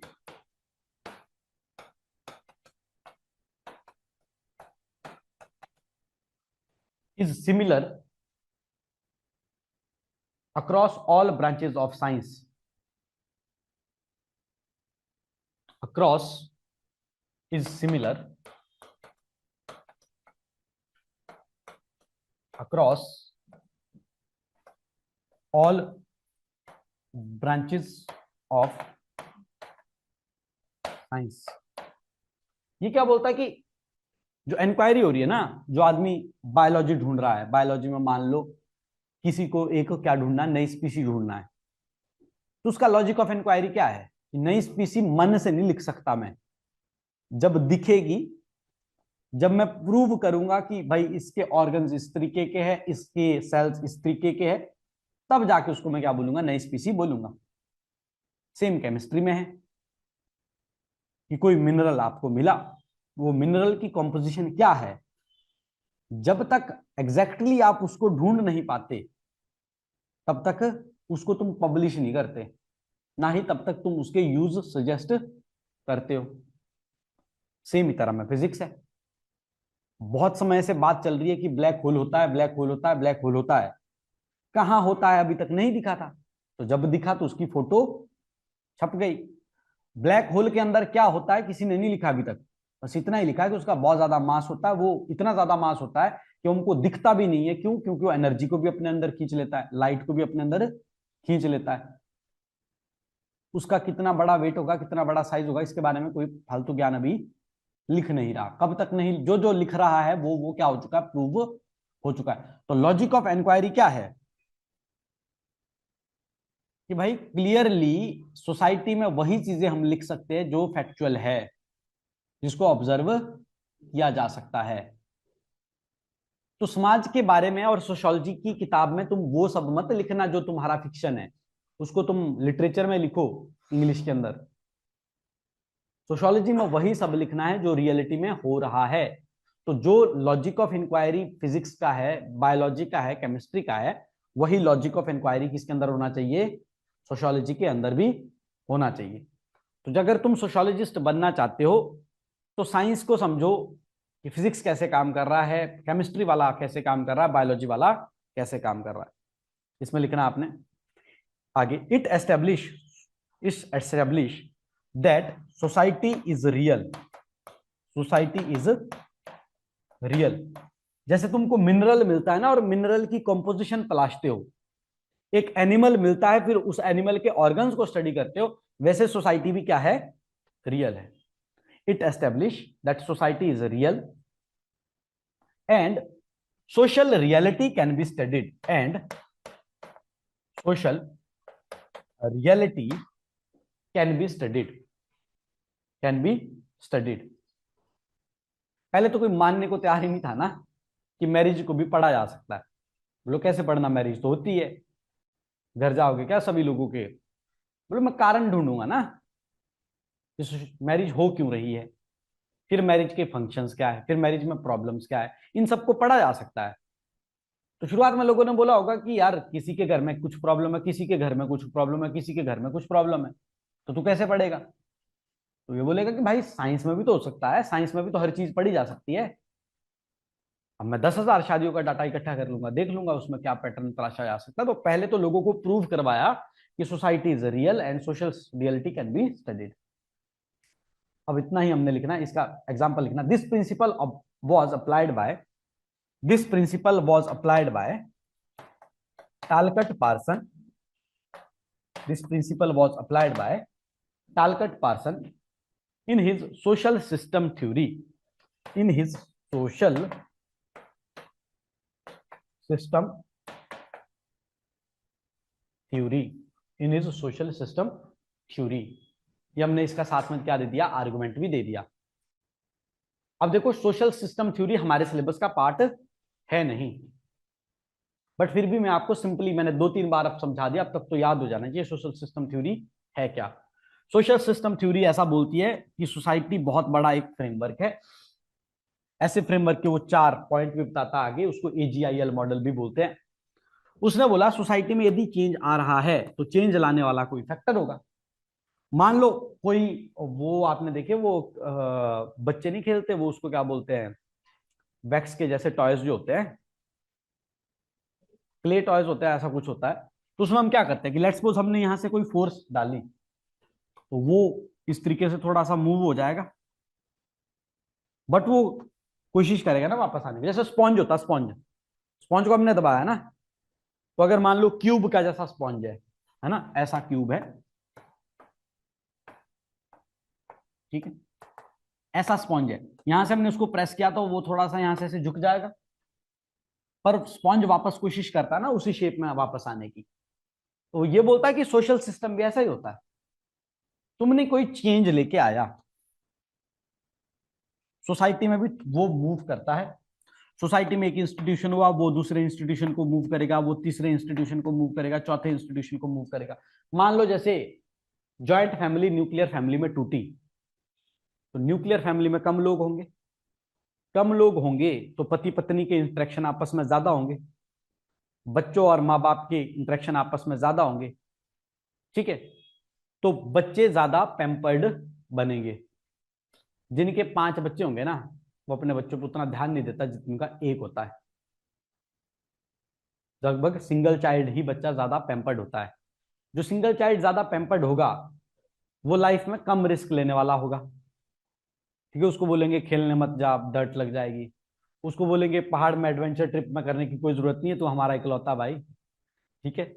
वो डर ज्यादा क्लियर हो जाएगा ना। ऐसे करके अब क्या होगा, ज्वाइंट फैमिली में जो पेरेंट्स और बच्चों के रिलेशन होते हैं और पति पत्नी के आपस में रिलेशन होते हैं, वो न्यूक्लियर फैमिली में आके चेंज हो जाएंगे। फर्दर न्यूक्लियर फैमिली में रिलीजन का जो रोल होगा वो भी चेंज हो जाएगा। फिर न्यूक्लियर फैमिली में एंटरटेनमेंट का जो पर्पज होगा वो भी चेंज हो जाएगा। फिर न्यूक्लियर फैमिली का एल्डरली केयर का पैटर्न भी चेंज हो जाएगा। तो एक चेंज आने की वजह से बहुत सारे चेंजेस आ रहे हैं। तो टालकट पार्सन बोलता है सोसाइटी में भी ऐसा ही होता है, एक चेंजेस आने की वजह से बहुत सारे चेंजेस आते हैं, पर हमेशा सोसाइटी जो पुराना पैटर्न है उसी को रिस्टोर करने की क्या करती है, कोशिश करती है। तो जैसे मान लीजिए पेंडुलम है, इस पेंडुलम में तुमने यहां से धक्का मारा, ये पेंडुलम यहां तक जा सकता है, यहां से वापस आने की भी कोशिश करेगा। फिर हो सकता है ये यहां से घूम के यहाँ पे आ जाए, फिर यहां से वापस यहाँ आने की कोशिश करेगा, और थोड़ी देर के लिए छोड़ जाओगे तो पेंडुलम यहीं पे आके रुकेगा। ऐसे ही सोसाइटी है, सोसाइटी भी अपने आप को मेंटेन करती है, हमेशा एक दूसरे के साथ जुड़े हुए रखती है। इस चीज को क्या बोलते हैं, dynamic equilibrium of the society. इसको क्या बोलते हैं, dynamic equilibrium of the society. That mean society क्या करती है, डायनेमिक है, पर साथ में क्या आ रहा है, इक्विलिब्रियम आ रहा है। इक्विलिब्रियम का मतलब क्या होता है, वापस उसी जगह पे आ रहा है। तो दैट मीन्स सोसाइटी हमेशा कैसी है, एक ही तरह की है। सोसाइटी में क्या बना हुआ है, स्टेटस क्वो बना हुआ है, स्टेटस क्वो बना हुआ है, ठीक है। दैट मीन्स सोसाइटी हमेशा से एग्जिस्ट करती है और हमेशा एग्जिस्ट करेगी, चाहे इसके अंदर जितने मर्जी भी चेंज आ जाए। तो टालकट पार्सन बोलता है कि भाई साहब हाँ बात सही है, सोसाइटी इज रियल, और इस सोशल रियलिटी को पढ़ा जा सकता है। सोसाइटी पुरानी भी तो सोसाइटी अभी भी है, सोसाइटी हमेशा रहेगी।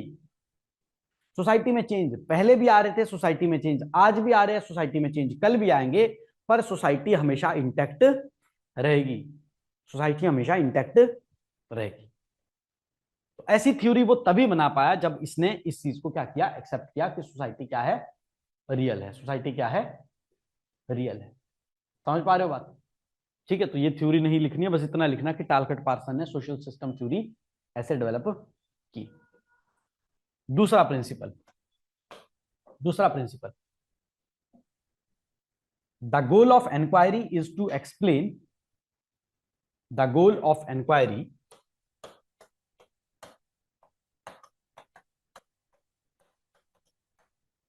is to explain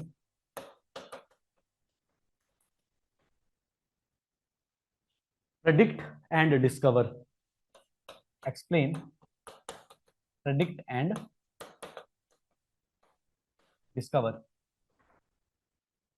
आप क्या करोगे, लेट्स सपोज फिजिक्स है, आपने बोला कि भाई रेलवे ट्रैक है, रेलवे ट्रैक पे ट्रेन ट्रेन दौड़ाएंगे, 80 किलोमीटर पर घंटा के हिसाब से दौड़ाएंगे। अब आपने उसमें ब्रेक मारनी है, तो यू विल प्रॉपरली कैलकुलेट कि भाई फ्रिक्शन कैसे काम करेगा, फ्रिक्शन कैसे काम करेगा, कितनी जो है फ्रिक्शन की वजह से हीट जनरेट होगी, ठीक है, किस तरीके का मटेरियल यूज करना है आपने ब्रेक मारने के लिए, है ना। और ब्रेक मारने के बाद ऐसा ना हो कि बहुत तेज ब्रेक मारी तो पूरी ट्रेन में झटका लग गया। ऐसा पूरा आपके पास फ्रिक्शन का जो, या फोर्सेस का जो, क्या आपके पास क्या है, फिनोमिना है, उसको आप एक्सप्लेन कर सकते हो, है ना, जिसको बोलते हैं कि मास ऑफ इनर्शिया कितना होगा, है ना, वही होता ना कॉन्सेप्ट। जैसे वो हम बोलते थे, इनर्शिया के दो लॉज पढ़ते थे ना हम, कि भाई रेस्ट में अगर एक मैट है उसको झाड़ोगे, तो अब जो डर्ट था वो तो अपनी पोजीशन पे वैसा ही है, वो डर्ट थोड़ी नहीं हिलता, हिलाते किसको हम, मैट को। मैट मोशन में आ जाता है, डर्ट अपना जो है स्टैटिक है, वो मोशन में नहीं है, इसलिए वो स्टैटिक रहता है, डर्ट वहीं रहता है, वो मैट हिलता है, मैट उसको झाड़ देता है। तो हमने ये प्रॉपर एक्सप्लेन किया ना, हमने इसको क्या किया, एक्सप्लेन किया, प्रिडिक्ट भी किया। ऐसे करके हमने बहुत सारी चीजें प्रिडिक्ट की कि भाई इसी इनर्शिया के लॉज को यूज करके हम क्या क्या चीजें बना सकते हैं, और फिर डिस्कवरीज भी की कि ऐसी ऐसी चीजें कहां पर कैसे कैसे होती है। तो वैसे ही जैसा फिजिक्स का वो गोल है, वैसा ही सोसाइटी को पढ़ने का भी क्या होना चाहिए, गोल होना चाहिए। जब तुम लोगों को स्टडी कर रहे हो, जब तुम ह्यूमन रिलेशन को स्टडी कर रहे हो, तो तुम एक्सप्लेन कर पाओ कि लोग शादी क्यों करते हैं, तुम एक्सप्लेन कर पाओ कि लोग शादी करते हैं, अगर वो फंक्शन फुलफिल नहीं होता तो वो टूटेगी कि नहीं टूटेगी। जैसे हम एक्सप्लेन कर पा रहे हैं कि भविष्य में न्यूक्लियर फैमिलीज बढ़ेगी, क्योंकि मोड ऑफ प्रोडक्शन चेंज हो रहा है, एग्रीकल्चर से छूट के लोग दूसरे प्रोफेशन में जा रहे हैं और वहां पर न्यूक्लियर फैमिलीज ज्यादा स्टेबल होगी। हम प्रिडिक्ट कर पा रहे हैं कि शहरों में न्यूक्लियर फैमिलीज ज्यादा सस्टेनेबल है, ज्वाइंट फैमिलीज सस्टेनेबल नहीं है। क्लियर बात? और फिर हम उसको डिस्कवर भी कर रहे हैं, हम ऐसे फैक्ट्स ढूंढ भी पा रहे हैं, उसके लिए एविडेंस भी क्रिएट कर पाएंगे, उसके लिए हम एविडेंस भी क्रिएट कर पाएंगे। ठीक है बात? तो अब आपने लिखना है, टू, इसका आगे एक्सप्लेनेशन लिखना है, to study social reality, to study social reality facts and values can be drawn, facts and values can be drawn, facts and values can be drawn which govern social phenomena, which govern social phenomena or processes, which govern social phenomena or processes. Emile Durkheim worked on this principle. Emile Durkheim worked on this principle and established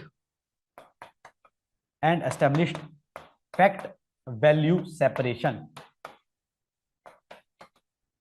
fact value separation, fact value separation, and focused on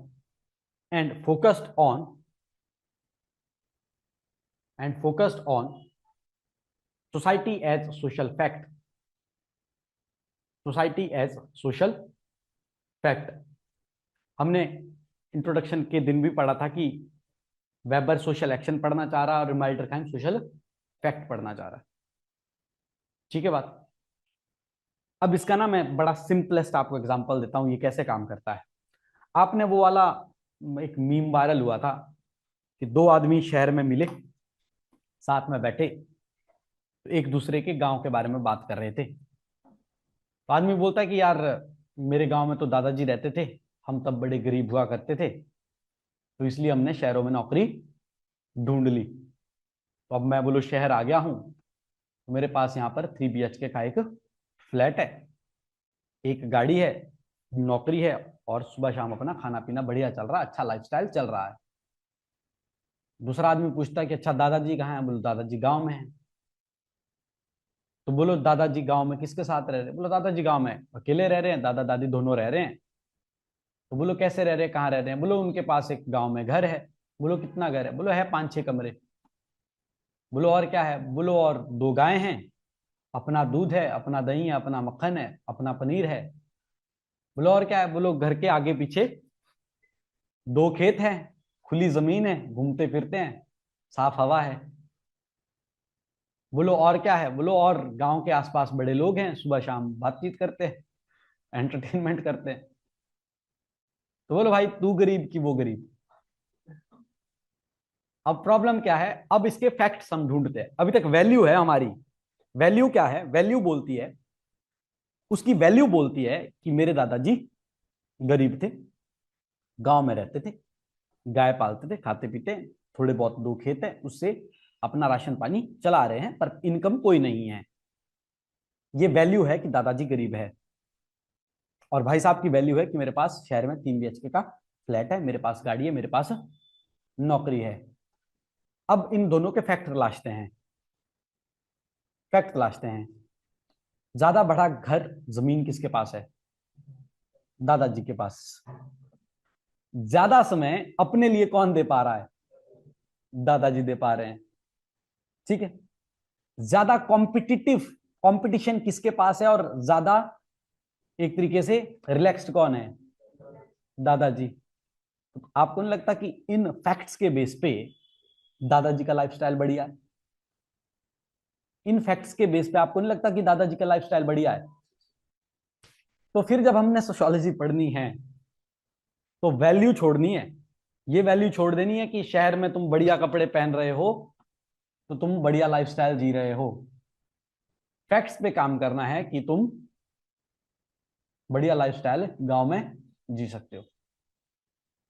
अब इस argument को आप अलग तरीके से भी देख सकते हो। बेहतर एजुकेशन सुविधाएं कहाँ हैं? शहरों में। बेहतर हेल्थ कहाँ है? शहरों में। बेहतर अपॉर्चुनिटीज कहाँ है नौकरी की? शहरों में। अब ये वो फैक्ट्स है जो तुम्हें बताएगा कि नहीं शहर बढ़िया है। That means when you are categorising between the 2 person, तो मैंने पहला प्रिंसिपल क्या बताया था कि logic of inquiry is same. अब logic of inquiry is same में सबसे पहले क्या करना है? सोसाइटी को रियल मानना है, सोसाइटी को ऑब्जर्व करना है। अब जब सोसाइटी को ऑब्जर्व करना है उसमें तुमको क्या बताना है? सेकंड बोला था you have to explain, predict and discover. तो मैंने कम नॉलेज के साथ एक्सप्लेन किया तो आंसर कुछ और था, उसकी प्रिडिक्शन कुछ और थी। We predicted that better lifestyle is with दादाजी। बट फिर हमने डिस्कवर किए बहुत सारे फैक्ट्स। फिर हमने बहुत सारे फैक्ट्स डिस्कवर किए। ये एक सोशियोलॉजिस्ट का काम है। हाफ नॉलेज में ऐसा नहीं कि इंस्टाग्राम पे मीम देख लिया और हम उसमें इतना ही था मीम, आगे वाली बात मैंने जोड़ी कि भाई ये भी तो देखो बेटर एजुकेशन कहाँ है, बेटर हेल्थ कहाँ है, बेटर अपॉर्चुनिटीज कहाँ है। तो क्या है, तुम जितना ज्यादा सोसाइटी को ऑब्जर्व कर पाओगे, सोसाइटी के अंदर जितना ज्यादा, इसको क्या बोला, क्वालिटेटिव एंड क्वांटिटेटिव एनालिसिस दोनों करोगे, तब तुम सोशियोलॉजी को ज्यादा अच्छे से समझ पाओगे, सोसाइटी को और बेहतर तरीके से समझ पाओगे। तो ये वाला भाई साहब काम कौन करते हैं? अपने हमारे डरखाइम। ठीक है, ये बोलते हैं सोसाइटी रियल प्रॉब्लम है, सुसाइड रियल प्रॉब्लम है। इसके ऊपर मैं 40,000 पेशेंट का डाटा इकट्ठा करता हूं और पता करता हूं सुसाइड क्यों होता है। उसमें उसने फैक्ट और वैल्यू सेपरेट कर दी और उसने प्रॉपर किस चीज पे फोकस किया? फैक्ट के ऊपर फोकस किया, समझ रहे हो बात। देन इज थर्ड, ऑनलाइन वाले समझ गए भाई बात। तो हम जो ये सब चीजें, अब धीरे धीरे आप भी सोशोलॉजिस्ट बन जाओगे ना, तो जो मैंने आपको एग्जांपल दिया ये चीज मैंने वहां अप्लाई कर दी कि मीम वायरल तो हो रहा है पर रियलिटी तो ढूंढो, सारे फैक्ट्स तो, एक दो फैक्ट के बेस पे थोड़ी नहीं बात बोलनी है, सारे फैक्ट तलाशो, फिर पता लग जाएगा कि तुम गांव में रहना चाहते हो कि शहरों में रहना चाहते हो। ठीक है बात। देन नेक्स्ट पॉइंट इज, और यही नेक्स्ट पॉइंट बनेगा, research should be observed, research should be observed empirically, empirically with human senses, with human senses, research should be observed empirically with human senses। इसमें आगे लिखना है, the society must be observed, the society must be observed with quantitative and qualitative, with quantitative and qualitative methods, with quantitative and qualitative methods to draw social facts, to draw social facts। For example, Durkheim's study on suicide,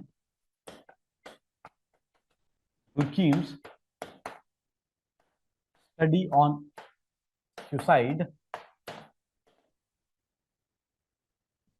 was based upon statistical data, was based upon statistical data, statistical data।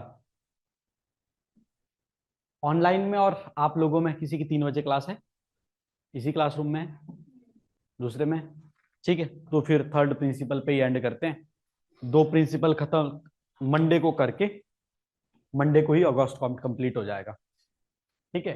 And August कॉम्प बहुत बड़ा नहीं है, छोटा सा ही है, तो कोशिश करेंगे कि कार्ल मार्क्स का भी हम क्या कर ले, बैकग्राउंड स्थापित कर ले, ठीक है जी। समझ आई चीजें, मतलब ऐसे टफ चीज नहीं है पॉजिटिविज्म, वो शुरुआत में टफ लग रही होगी जिसने सब्जेक्ट बनाया, आज हमने इसको अप्लाई करके सोशियोलॉजी पढ़नी है। ऑनलाइन वालों का कोई डाउट? आदित्य, आर्या, दीप्तिका, ज्योत्सना, काजल, निशा, नितिन सकलानी, प्रीत, आरडीसी, आरडीसी कौन है? ठीक है, thank you for the class.